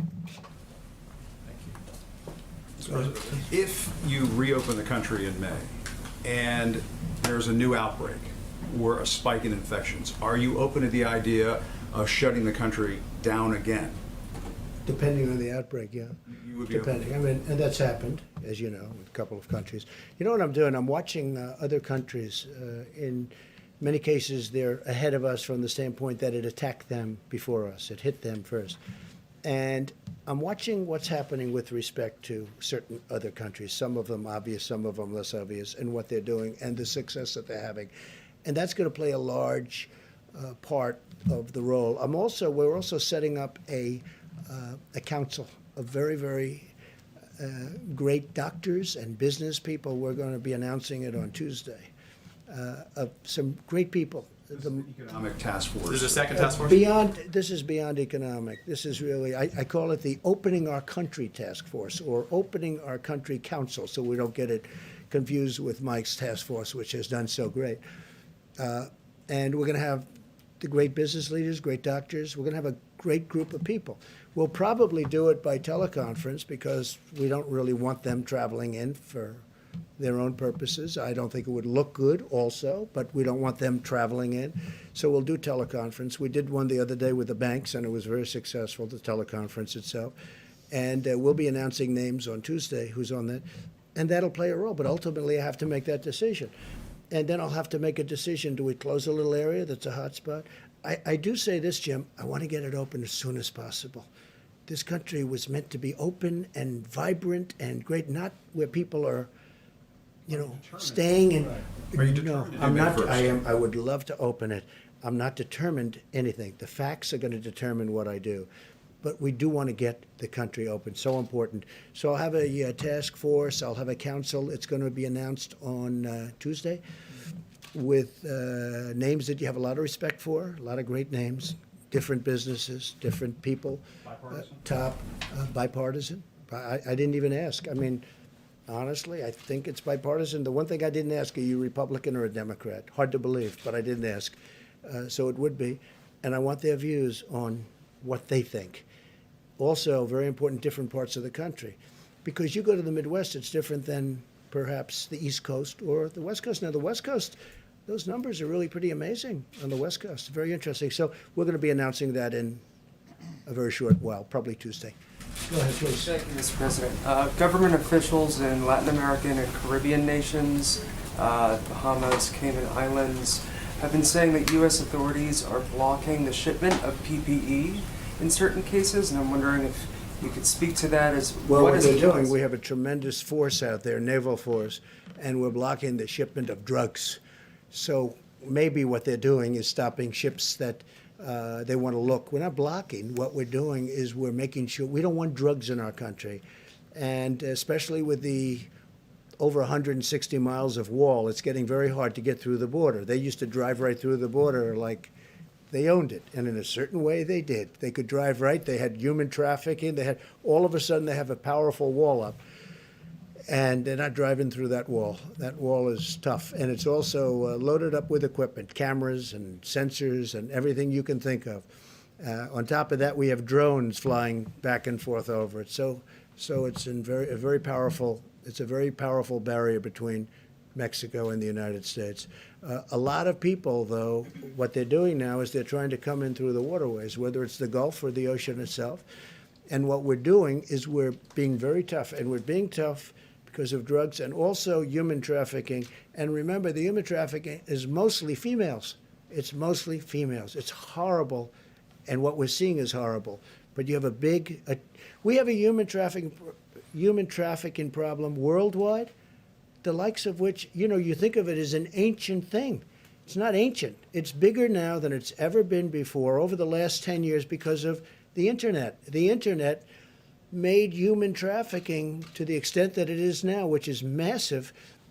The Internet made it so big. So We have a big naval force that's stopping. So maybe when you mention that, maybe their ships are getting caught. But we are stopping a lot of ships, and we're finding a lot of drugs. Yeah, please. Thank you, sir. On the additional money for small I meant you, but that's okay. Go ahead. We'll do this. Sorry. Go ahead. On the additional money for small business, apparently Treasury Secretary Mnuchin speaking with the Democrats in Congress. Yeah. Are you allowing? Are you talking about the new? Yeah, the new $250 billion. $250. Are you willing to give into the Democratic demands for additional money for hospitals, states, and cities in that interim round? I'd rather have that be in phase 4. I don't deny it. I think it's fun, but I think it should be in phase 4, and I think we should have infrastructure, and I think we should have a payroll tax moratorium, because that's something that over a period of time the workers get, sort of semi-immediately. It's over that period of time. It starts immediately, but it's over a period of time. I mean, there are a lot of people, I'm one of them, that would have liked to have seen the payroll tax cut as a permanent cut. But we should do the double-edged, meaning business, employee, payroll tax cut. So we're talking about that. And I'm certainly okay with helping the states and helping the hospitals. I just think, because, look, the hospitals need help. You see what they've gone through. And the states need help. Some states in particular need help. They need big help. I'm willing to look at that very strongly, but I like looking at it in phase 4. The 251 is actually, the plan is working out well. The banks are getting started with the distribution. They've taken thousands and thousands of applications. The numbers aren't even believable, the number of applications. They're swamped, but Bank of America and Wells Fargo, and I guess Citibank is just now kicking in. And also what nobody's talking about, the commercial banks, the community banks. Everyone's talking commercial banks. The community banks are doing tremendous volumes. And they're probably doing them faster from what I understand. I hear the community banks, frankly, are the easiest ones in terms of getting the money out. So the money is getting out. The applications are far beyond what we ever anticipated. And that's why we're going, because this is money that goes essentially to the workers. We want the businesses to hold on to their workers, because once they lose the workers, they're never opening again. It's not going to happen. Okay, in the back. Gordon Lewald from the Wall Street Journal. I wonder if you could expand a little bit on your, the form that Mexico would take, the reimbursements, like what form would that take? You essentially add it to the tab for the wall that you mentioned. And I have a second question by Matt. Well, there's no real cost, because we're agreeing to produce a little bit less. So number one, it's staying in the ground. You have it for another day. It's actually cheaper than storing it, where you take it out and you deliver it to a massive well, like the strategic reserves, our national strategic reserves, where it has to be brought there. And that's, an expensive process in itself. But oil is getting to a point where, there are some areas, some people would say the water is more valuable than the oil. You never thought you were going to see that. You never thought, having covered, I know you cover it, you never thought you'd be seeing oil at $20 a barrel, but how about $10 a barrel? That you never thought you'd see. So we are looking at it very strongly. There is no real cost. I was helping I want to help Mexico out. We have a great relationship with Mexico, great relationship with the president. I really like him a lot. He's been terrific to us on the border because he stopped. You don't see the caravans coming up anymore. You don't see all the problems. When I took office, it was unbelievable what was going on. And they have been helping us a lot, and we've been helping them a lot. They make product for us, they sell it to us, and it's fine. It's a good relationship. Sometimes it's a great relationship.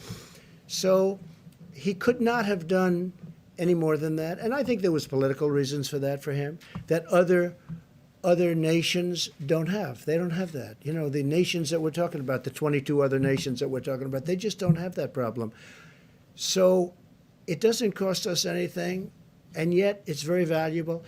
We will be reimbursed in the future, maybe in the near future, maybe in the more distant future, but we'll be reimbursed by Mexico in a certain way, and it'll be fine.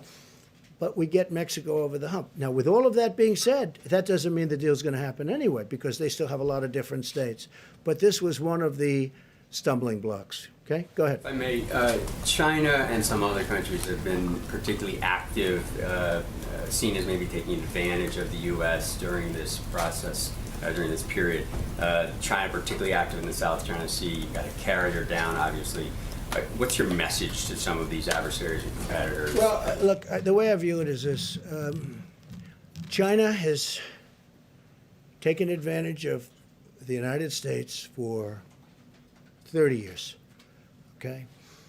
I mentioned the World Trade Organization. China has taken advantage of us through that and using rules that are unfair to the United States, and they should have never been allowed, this should have never been allowed to happen.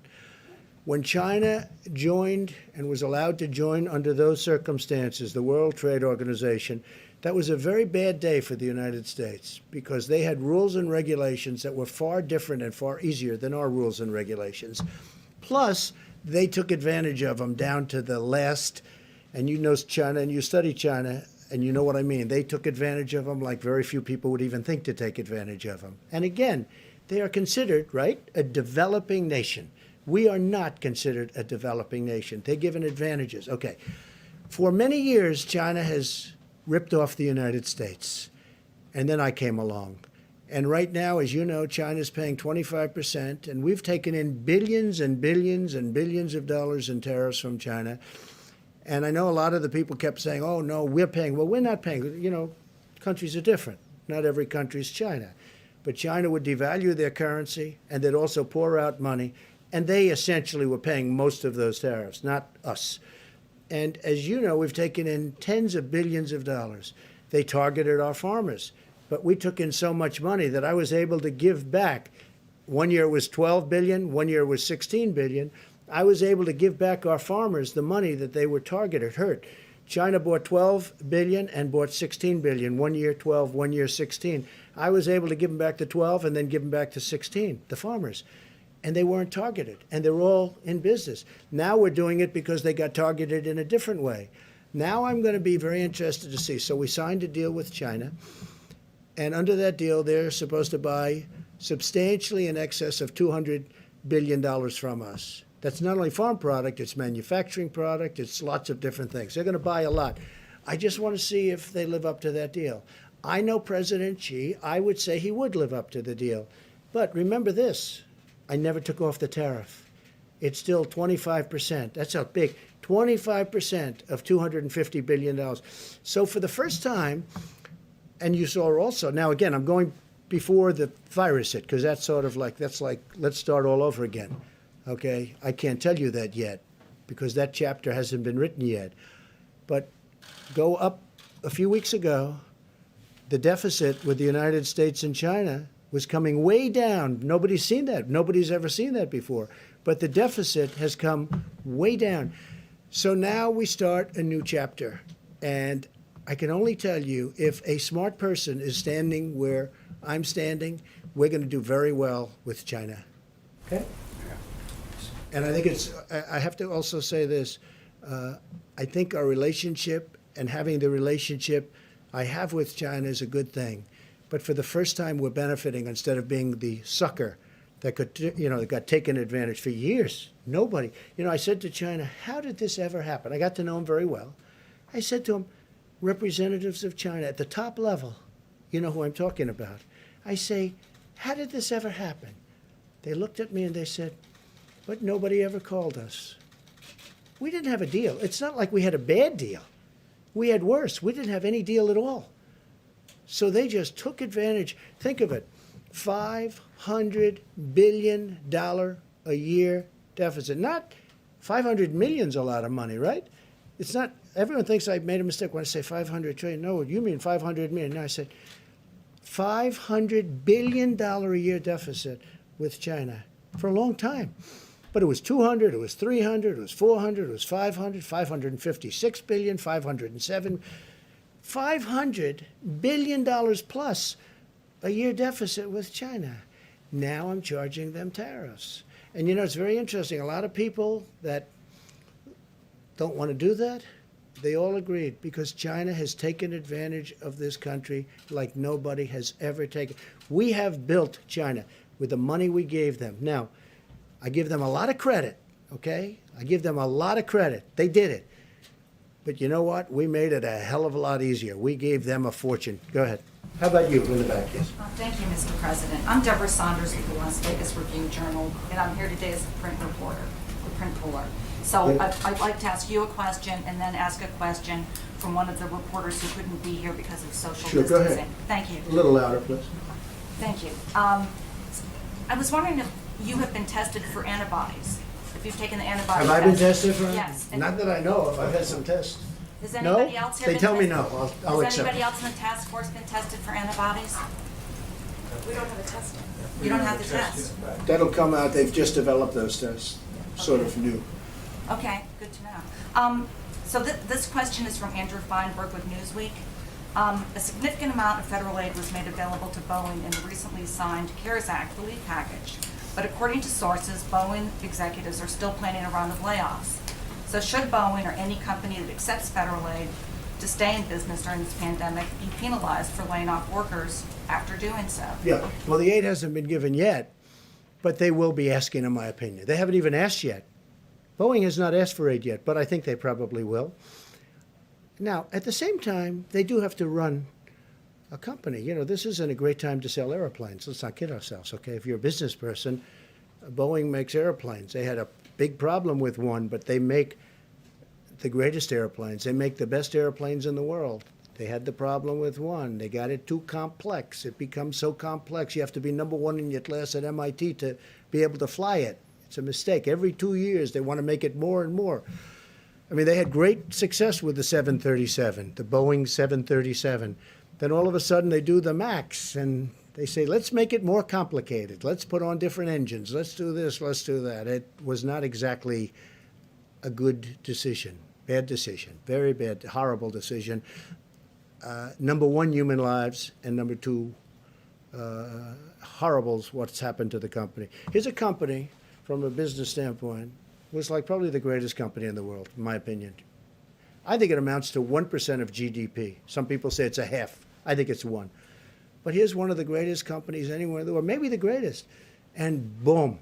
Now, on top of what happened there with the two planes, and they say they have that fixed. That's good. They say they have it fixed undisputably. In fact, somebody said, they gave me something. I said, you should say it that way. They said, sir, this is now the safest airplane in the air. I said, that's what you should say.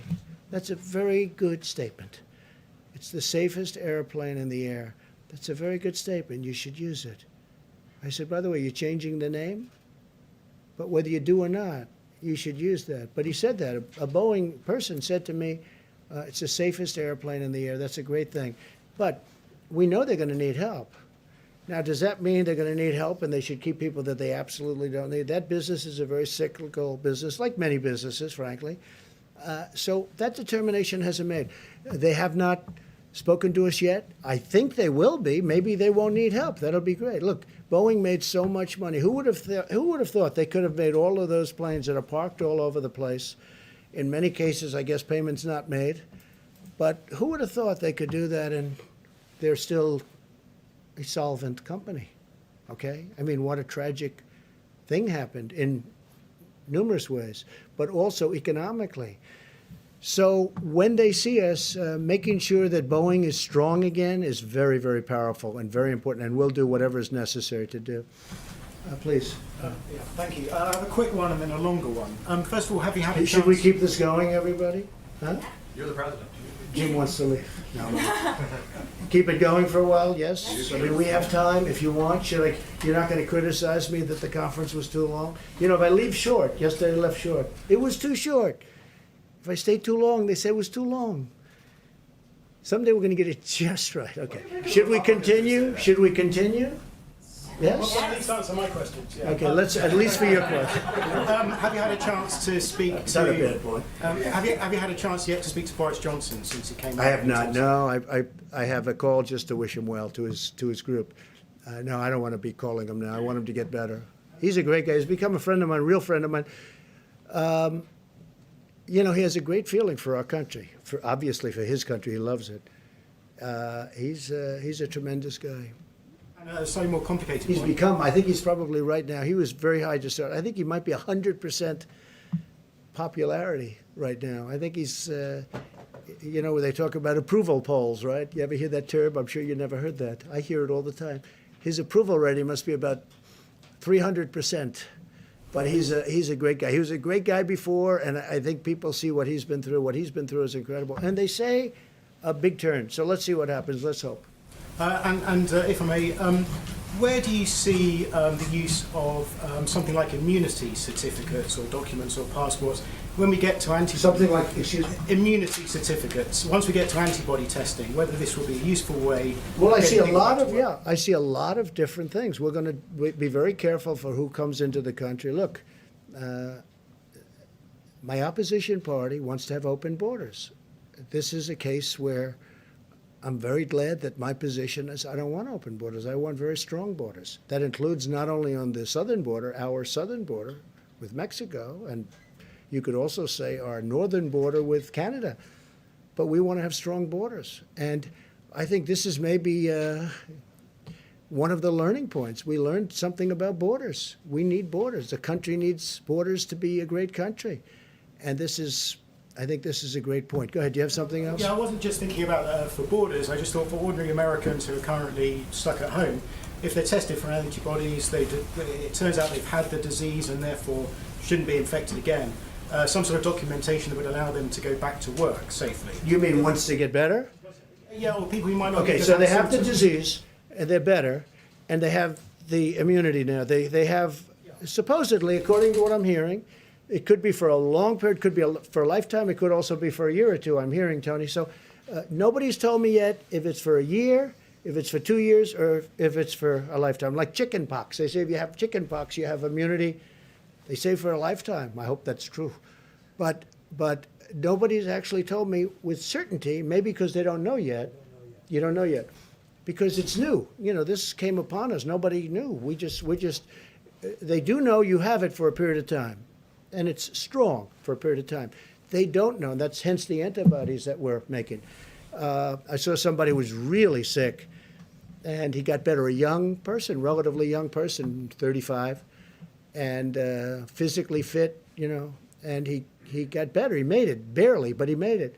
His first thing that he did when he was better is, I want to give whatever I can give to help other people, because nobody should go through it. It's a tough thing. So we don't know yet how long, if you'd like to add anything to that, but we don't know yet, is it a year? It will be a year, but is it more than a year? And only time is going to tell, okay? Thank you. One more question. Go ahead, try one more. Will you have governors, mayors, members of Congress on the Open the Country Council that you talked about? Yeah, I think so. I think we're going to put some governors. I've gained great respect for governors, both Republican and Democrat. I've actually become friends with some of the Democrat governors that I wouldn't have really had the privilege of getting to know. And Governor Murphy of New Jersey is a very liberal guy. I'm not, but we've had a great relationship. John Bell, as you know, I call him John Bell, but John Bell Edwards, people call him John Bell, sort of a cool name, from Louisiana. I have a very good relationship with him. Gavin Newsom, honestly, I think we've fight on every. Hey, we're fighting right now. I want automobiles to be made cheaper and safer and stronger, but you save $3,000-4,000 per auto, and environmentally equal, or better maybe. And we're fighting on that. We're fighting a lot of different things. We fight on the border. He wants open borders. I want people to come into our country illegally. But I've gotten very friendly with Gavin Newsom. He's done a very good job here. I think I've gotten very friendly. I mean, he's been, I think, sort of a friend of mine for a long time. Don't get to see him much, but Governor Cuomo of New York, we talk all the time. I told you, I spoke to him literally the last call just before walking in here. I've really developed a lot of good friendships with the governors, and including governors, I think Mike DeWine, Republican, but I think he's done a great job in Ohio. So yeah, I want to put on both parties. I want to have some governors. I'm not going to have all of the governors, but I'd like to put some representative governors on the council. Yes, I would like to do that. Any to serve? Yes. I have. I've asked a couple of them. They've all said yes. So far, everyone said yes. I think everybody would like to be on that council. That's a very important council. Go ahead in the back. You haven't gone yet. Thank you, Mr. President. 2 questions, if I may. Do you have a message to those pastors who are still planning to have Easter services, defying the public health guidelines? Well, so you're gonna have to say it louder. To those what? To those pastors who are still planning to have Easter services in To person. pastors who Oh, are the pastors, I defying, didn't understand your word. Okay, you have a very nice voice, but it's a little bit low and you're far back. I've had talks with the pastors, and most of the pastors agree. And it's a very complex subject, let's face it, you know, for the obvious reasons. I don't have to go into it. Most of the pastors agree that they are better off doing what they're doing, which is distancing. They feel that let's get this over with, and they want to get back to church so badly. I mean, can you imagine we have Easter Sunday, and I'm going to be watching Pastor Robert Jeffress, who's been a great guy. Did I tell you? He's been a great guy, and I'm going to be watching on a laptop. Now, a laptop is not the same as being in his church or being in another church. It's not. No matter what you say, you don't get to say, oh, isn't it wonderful? But I've done this for 3 weeks, and they've had tremendous, I let people know who it is. They've had the biggest audiences they've ever had. They have millions of people now watching, and people are really liking what they're hearing. So I'm going to be with, on Easter, Pastor, I don't even know if he knows it yet, but he will soon. I think he will in about 2 minutes. Pastor Robert Jeffress, and he's a terrific guy, a terrific man. I've gotten to know him very well. He's a man of great compassion. He loves our country, and I'm going to be with him on Easter, meaning I'm going to be with him watching on a laptop. Doesn't sound good, but it's, you know, it's one of those things. It cannot be church. You know, I'm not going to get into it. It cannot be church. Most pastors and most people, you know, of faith, people that we listen to and respect and admire. Franklin Graham is a person I have great respect for. Most people will, and who's done an incredible job in New York on Central Park, where they put up Samaritan's Purse. He's done an incredible job. The son of the late, great Billy Graham.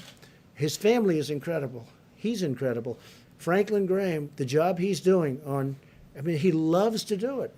He has such a passion, and that's why he's so good at it. He does it with incredible love. And he will tell you, we're all saying we've got to get our country cured.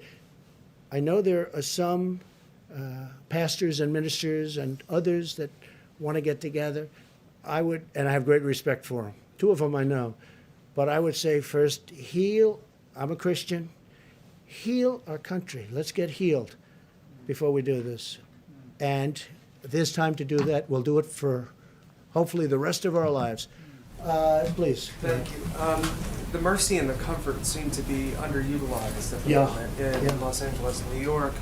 Is there any consideration either to sending the medical units into the cities to help the hospitals there, or to moving the hospital ships? So the Mercy and the Comfort were sent when projections were much higher. And I say, Tony backed it up. Deborah made the statement. They said, you're not going to need these many rooms. But we wanted to be prepared. I mean, you know, we had the ship. They did an incredible job. With the Comfort was supposed to be in maintenance for a period of 4 weeks, and they had it done in 3.5, 4 days. And it came up. And so we had it there. If there was a disaster from the standpoint of you needed all of the... Now, I tell you, the Javits Center, Andrew will tell you, we were ready to go. It's incredible the job they did. But they're using less beds. This is a good thing, not a bad thing. They're using less beds. Now, Javits has been pretty busy over the last couple of days, and the death numbers are horrific. But you go back now, and you're finding they're going to start to come down very substantially, just based on the fact that the bed usage, the number of beds are much, much less, much, much less. So the Mercy and the Comfort were there in case they needed them. Los Angeles, where you have the one, and New York, where you have the other. They just don't. Fortunately, we haven't hit numbers where they would have been used. They're always going to be sort of overflow because they're on the edges. You know, they're not as convenient as certain places. But the people were ready, willing, and able. They were ready to go. They were going to do a great job. But fortunately, we don't need, just like we didn't need as many ventilators. When they were asking in New York for 40,000 ventilators, I had experts, these people, I listened to them. They said, you'll never need that many. And they were right. And New York now has its, and I dealt really well with Mayor de Blasio. We got them a lot of ventilators. We got Andrew a lot of ventilators. But we never felt you needed the numbers that you were talking about, and we were right on that. Now, with all of that being said, we have a lot of ventilators ready to go. We have almost 10,000 in the stockpile. That 10,000 can move rapidly. We can be within 24 hours almost anywhere. And hopefully we're not going to have to be, but it's really, this has been a great military operation. It hasn't all been military because we're dealing with great companies. We have companies that are making masks, and we're all set up on the mask tool. I just told you we have an order coming in soon, 500 million masks, 500 million. We have companies, you know the story with GM or 3M, also GM, but 3M is doing a great job. I spoke to the CEO the other day. We settled it out. We had a dispute with them, and it's now all settled. And I think they're trying to show the country something, maybe me, but the country something. So we've done, you know, I think, and not me, I'm not talking about this country, our country, the people that are doing it, Army Corps of Engineers, FEMA, these people sitting right here, people that we have in the back that are watching every word that we're saying, they've done a fantastic job. They really have done a fantastic job. Please. Thank you, Mr. President. I wanted to ask you a question about testing. And you've mentioned the impossibility of testing the entire American public. So has what do we have? The Surgeon General. Hold on. What do we have? 350 million people? You're going to do 300? That's not what I'm getting at. What I'm getting at is priorities. And Dr. Birx has mentioned how there have been priorities in certain regional parts of the country. And I wanted to ask you specifically about one industry in particular, and that's food processing plants. Is there a priority to get testing at food processing plants all across the country? Well, you're asking that because of what happened. It's a fair question, too. What happened in Denver? Because in Denver, I've never seen, I said, what's going on? We're looking at this graph where everything's looking beautiful and it's coming down, and then you got this one spike. I said, what happened in Denver? And many people, very quickly, and by the way, they were on it like so fast you wouldn't believe it. They knew every aspect. They had people going, not only testing, who did you see, where were you, how many people did you meet, were you out to dinner in somebody else's home, where were you, where did this number of people come from, they are totally on it. Now this just happened. I just saw it this morning. I'm looking at everything smooth, going down, topping out. Then you have this one spike in Denver. It's like, where did this come from? So we'll be looking at that, and we don't want cases like that happening. This is the kind of thing can happen. This is very complex. This is a very brilliant enemy. You know, it's a brilliant enemy. They develop drugs like the antibiotics. You see it. Antibiotics used to solve every problem. Now one of the biggest problems the world has is the germ has gotten so brilliant that the antibiotic can't keep up with it. And they're constantly trying to come up with a new. People go to a hospital and they go for a heart operation. That's no problem, but they end up dying from problems. You know the problems I'm talking about. There's a whole genius to it. We're fighting, not only is it hidden, but it's very smart, okay? It's invisible, and it's hidden, but it's very smart. And you see that in a case like Denver. But I think we're doing well, and they're on Denver like you wouldn't believe. I came in this morning, it was a flurry. I said, what's going on? They said, Denver. I said, what happened at Denver? Because Denver was doing pretty well. And they've got that under control. But yeah, that would be a case where you do some very big testing. Peter? Mr. President, we learned that more than 16 million Americans filed for unemployment over the past 3 weeks. It's Good Friday. It's payday. We are seeing troubling, paralyzing lines at food banks around the country. What do you say to those Americans in need right this moment? Number one, I love them. Number two, we're working really hard. It wasn't their fault what happened. Sometimes they don't do a good job and they lose their job. That's one thing. This is a case where we take the strongest economy in the history of the world, which is what we had. More people working in the United States, Peter, than ever before. Almost, look at the numbers, 160 million people, almost, just short of 160. Excuse me. So we have the greatest economy we've ever had. And by the way, black unemployment, Hispanic unemployment, Asian unemployment, the best numbers we've ever had in virtually every way. And then you get hit like this, and it's traumatic. People that had great jobs, that went out to dinner and they didn't have any problems, they take their family, they were making good salaries, all of a sudden, you know, you use the term cold turkey. It's cold turkey. They go from that to having no money and waiting for their checks, which are being processed very rapidly, but they have to go out and look for money. It's a terrible thing. All I say is we love them. We're working so hard, and they're going to be back. And I hope they're going to be back even stronger than before. Let me ask you about that if I can, just to follow up then. You chose not to do a national stay-at-home order. Now that you say you want to reopen parts of the economy, what authority do you have to do that? Isn't it ultimately up to the states to do that? Yeah, no, it's really, the states can do things if they want. I can override it if I want. But the national stay-at-home, just so you understand, 95% of the country is stay-at-home. Like as an example, I was speaking with the great governor of Texas, Greg Abbott, the other day. He has a stay-at-home. A lot of people didn't even know it, but he had a stay-at-home. Some people reported Texas wasn't. He had a very strong stay-at-home. 95 to 96%. South Carolina, as you know, has it, which at one point, a week ago, they didn't have. South Carolina, another great governor, McMaster. 95% of the country is covered. Now, the states that aren't, and again, constitutionally, from a federalist standpoint, if I thought there was a problem, if I saw a state with a problem, I would absolutely demand it. But they're doing great. And the states that aren't are states that have not had a big problem. What authority do you have to reopen right now? The same way that it's up to the states to shut it down, it's up to them to reopen. What authority I do you have great authority if I want to use it. I would rather have the states use it. I would rather, and this is so shocking for me. A lot of people are saying, wow, he's really very reasoned, isn't he? A lot of people are shocked. They think I'd do it. I have absolute authority to use it.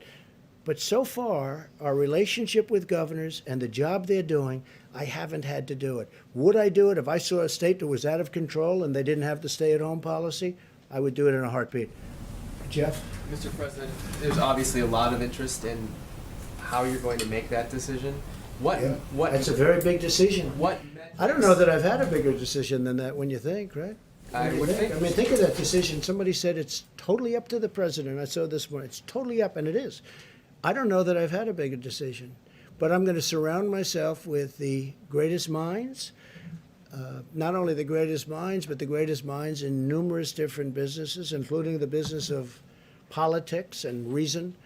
And we're going to make a decision, and hopefully it's going to be the right decision. I will say this. I want to get it open as soon as we can. We have to get our country open, Jeff. You say, sir, what metrics you will use to make that decision? The metrics right here. That's my metrics. That's all I can do. I can listen to 35 people. At the end, I've got to make a decision. And I didn't think of it until yesterday. I said, you know, this is a big decision. But I want to be guided. I'm going to be guided by them. I'm going to be guided by our vice president. I'm going to make a decision based on a lot of different opinions. Some will maybe disagree, and some I'd love to see it where they don't disagree. Will there be risks? There's always going to be a risk that something can flare up. There's always going to, look at what's happening where countries are trying to get open and there's a flare up and they'll go.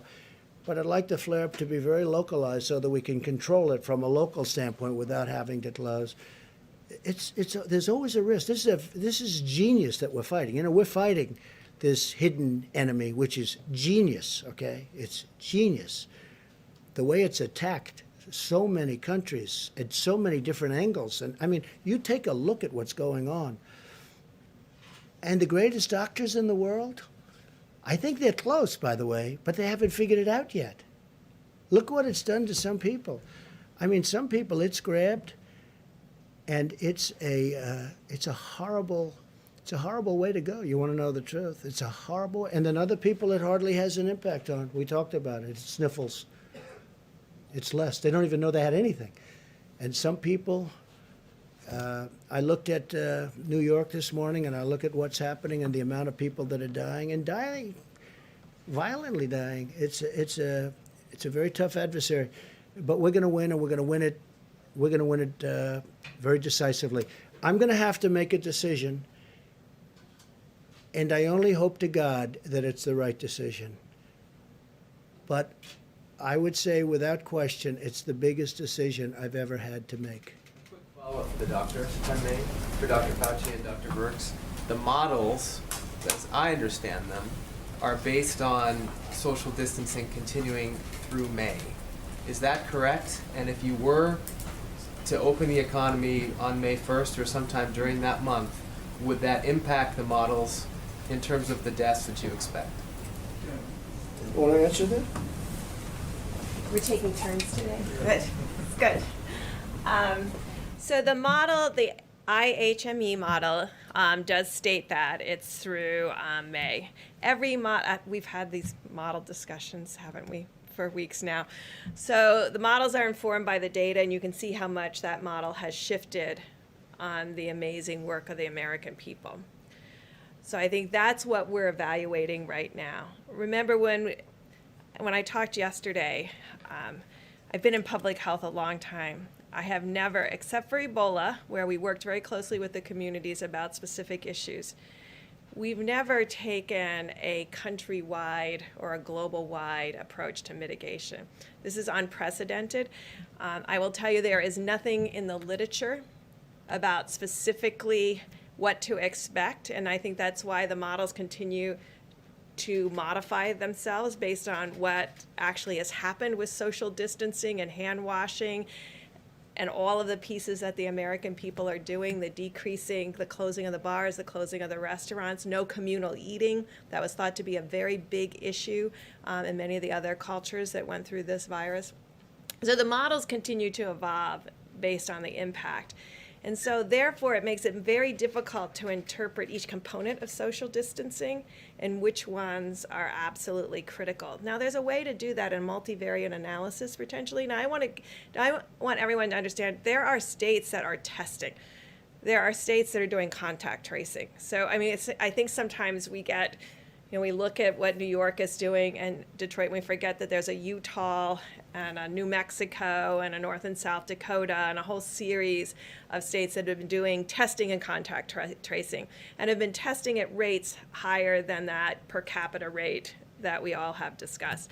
So we're looking at that. What did they do? Where are the most vulnerabilities? Where are the outbreaks most likely to occur? And that's why I've been talking about nursing homes, because we do believe that there's a relationship between age and seriousness of disease. Not to say that there can't be young people with serious disease, but proportionally, it's a smaller piece with serious disease. And so when you have that kind of spectrum where the older and the more complicated, the higher the severity, you get the impression that there may be more asymptomatic in younger age groups, and that's where the antibody test comes in. So when you put all these pieces together, you're trying to understand where would be the first signals. So we have surveillance out there right now with the CDC's influenza-like illness. I hope you're all tracking that. It is showing these small changes. I think we can believe in that as a surveillance tool married with their syndromic piece, giving us the insight about where to test and then where to proactively test in nursing homes and other vulnerable groups, because that has been the signal in a series of the states that have very, very low prevalence and incidence of disease. So that's the kind of factors we're putting all together to really define the best way forward. And we have superb roadmaps. I hope you all have seen them.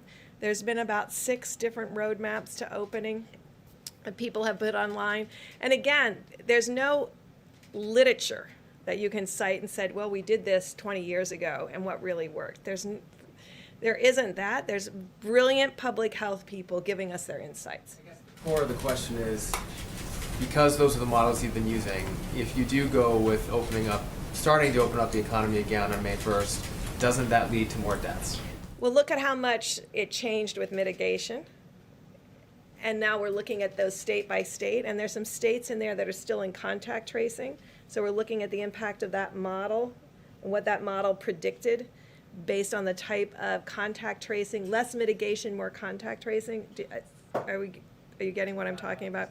Okay, so there are states that didn't stay-at-home orders, but we're doing contact tracing from outbreaks. So we're looking at them and how they have done, and we're looking at certainly what's happened in the big metro areas. And we're integrating all of that data together to make a plan going forward. So I can't tell you, because look at how much the model has changed in just a week.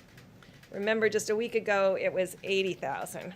Now it's 60,000. So, and the curves, I'm sure you're all watching it, the curves are getting much broader confidence intervals.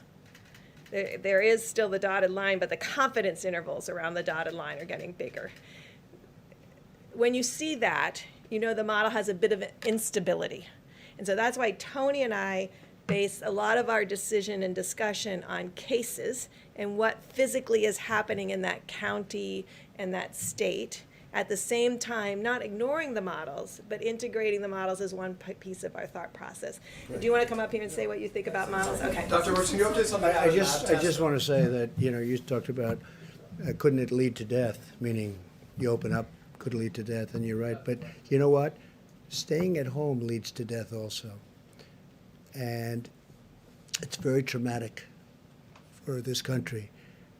But staying at home, if you look at numbers, that leads to a different kind of death, perhaps, but it leads to death also. So it's a very big decision. As I say, it's the biggest decision I'll ever make. All right, we'll do a couple of more and we'll go. Thank you. Thank you, Mr. President.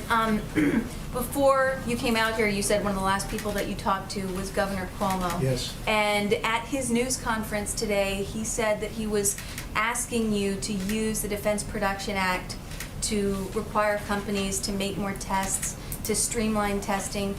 Is that something that you would consider, because you've considered it with ventilators? Well, the other side seems to keep using that, and I have used it. I've enacted it, you do know, and I've used it. Some people thought viciously. Just ask a couple of companies. If you want, you can just look up the names. And I'm surprised that he would have said that. We actually have great tests. We have others under development. You don't need full testing, as the doctors have been talking about ad nauseum. So I would be surprised that he would have said that, meaning it that way.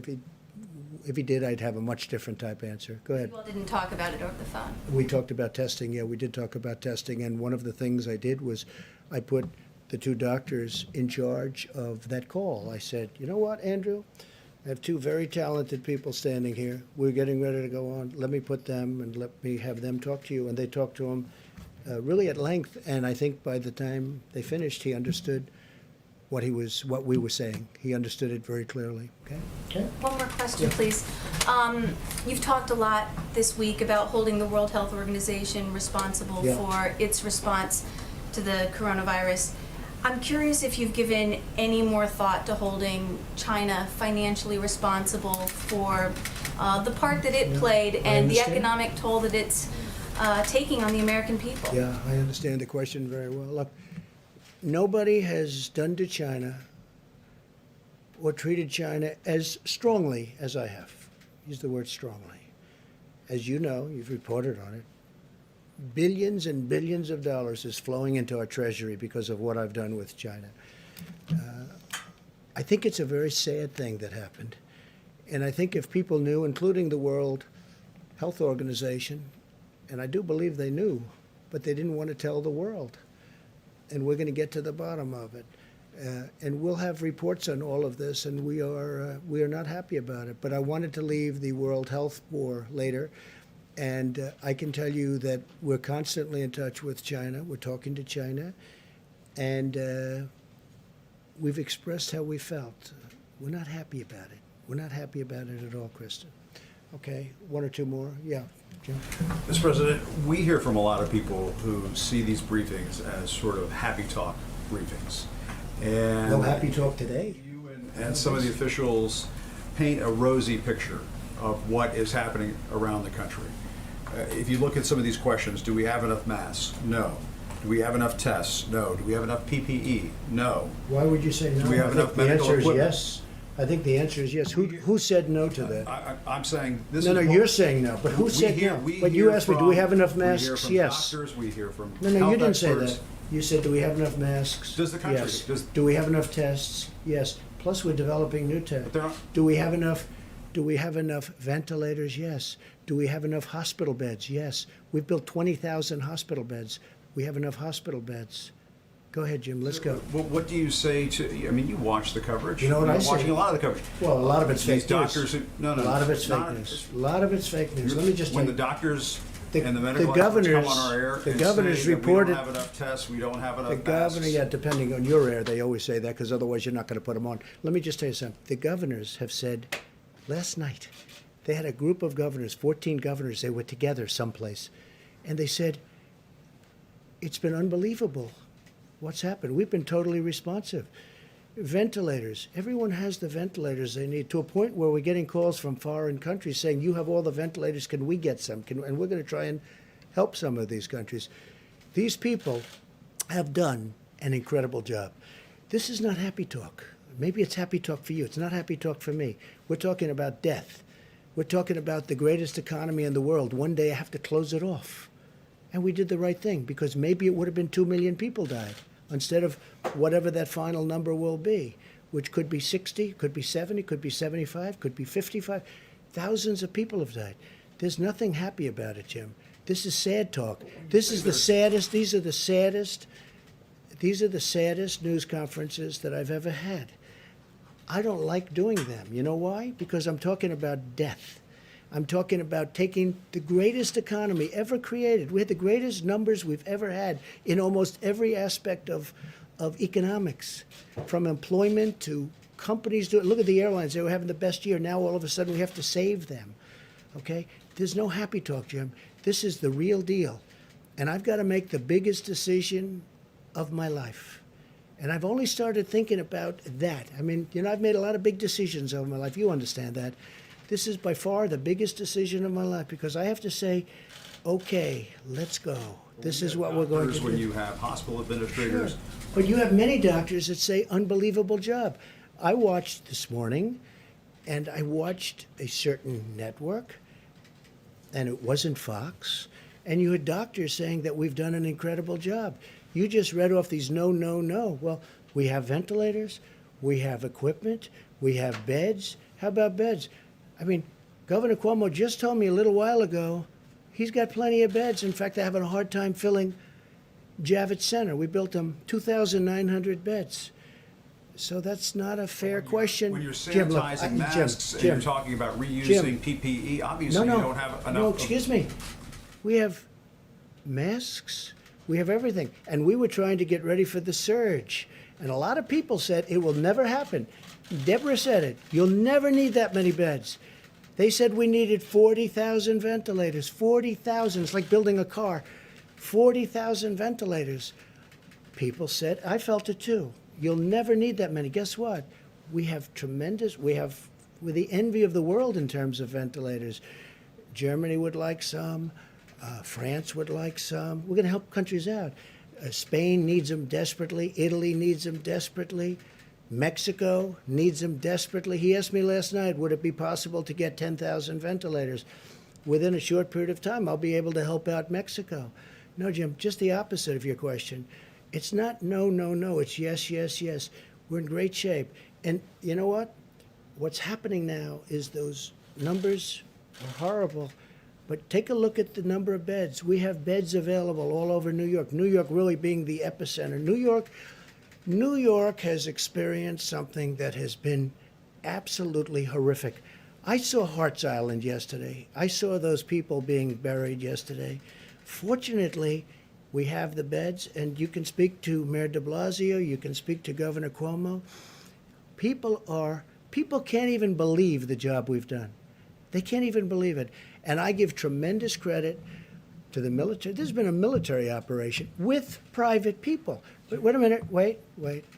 I give tremendous credit to our military, to the Army Corps of Engineers, to FEMA, to these people.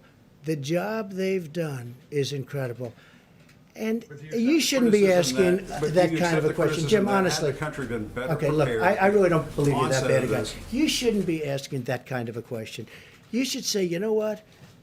It's been really incredible what's been happening. Jim, nobody's asking. What governor, let me ask you this. What governor, we have more tests than anybody in the world. We have virtually every country in the world calling us, asking us, how do we get these tests that you have? Your testing is the best in the world. How do we get it? They've done a fantastic job. And when you ask a question like that, it's very insulting to a lot of great people. Okay, one more, please. Please, go ahead. Thank you, Mr. President. You may have seen how Sweden has responded to the pandemic. The schools are open, bars and restaurants are open. Sweden's different. Do you regret not following that approach? Is that approach working? I think we could have followed that approach. And if we did follow that approach, I think we might have 2 million people dead. And Sweden is having a lot of difficulty. You know, look, I'm very friendly with the leadership in Sweden. They took a different approach. They're a very disciplined country to start off with, but they did take a different. And, you know, other places tried it. UK tried it. The herd approach, okay? Herd. And they tried it.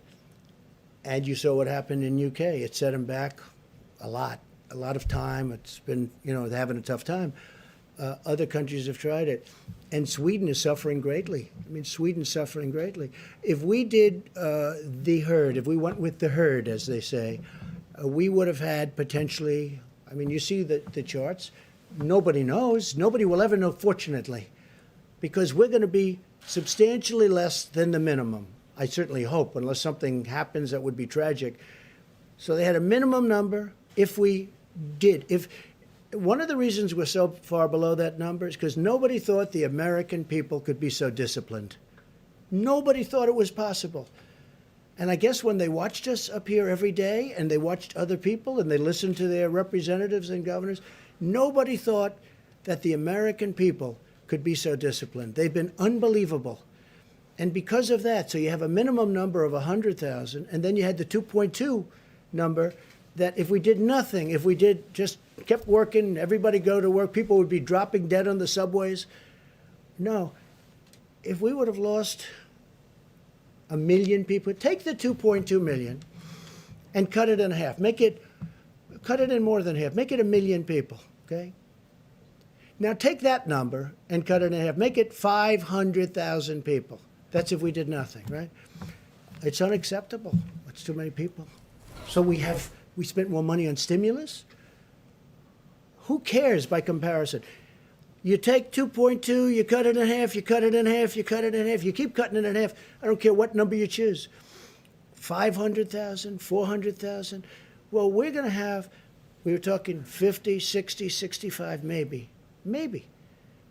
But if we would have done what one country tried, and it has been very tough for them, you know that, very, very nasty, very tough. But if we would have done that here, and again, you got to remember, UK tried it. And I was a little surprised, and I watched it. They were going about, 2 weeks, and they said, we got to stop, because they were going to have a whole country infected. So with all of that being said, we got to get back to work. We got to get our country open. But we could have lost 2 million people. We could have lost 1 million people. We could have lost 500,000 people. If we would have lost 500,000 people, now I'll say this also, from the standpoint of being president and vice president, and we're up there and we're doing that herd and we're going to bullet through it, do you honestly think people like Jim and yourself and other people Jeff, would have put up with it? As people are dying all over, they would have said, this man is crazy. Because the numbers, Tony, at a minimum, would have been many, many times greater than the numbers we're talking about. So I'm very honored by our decisions, all of us. We talk about it all the time. I said, you want to let him you just ride it. You just ride it right through. We would have lost potentially millions of people. No, it would have been unsustainable. It would have been impossible to do. And the American people have been so disciplined. It's been my honor to be their president. I've said it before. I'll say it again. I'll say it always. It's been my great honor to have been their president. And I have a big decision coming up. And I only hope to God that it's the right decision. But it'll be based on the input from a lot of very talented people, very smart people, and people that love our country. Thank you all very much. 怎么又晚了？这诊所太远了，这里多开几间就好了。政府里需要有我们的人，需求才会被听到。哎，你这……哎，你们两个都对，可光说有什么用啊？填好2020年的人口普查，就可以协助公共资金的分配。比如地方医疗，更多的政府席位。想要给自己发声啊，赶紧上网填，打电话也行。请上2020census.gov 完成普查。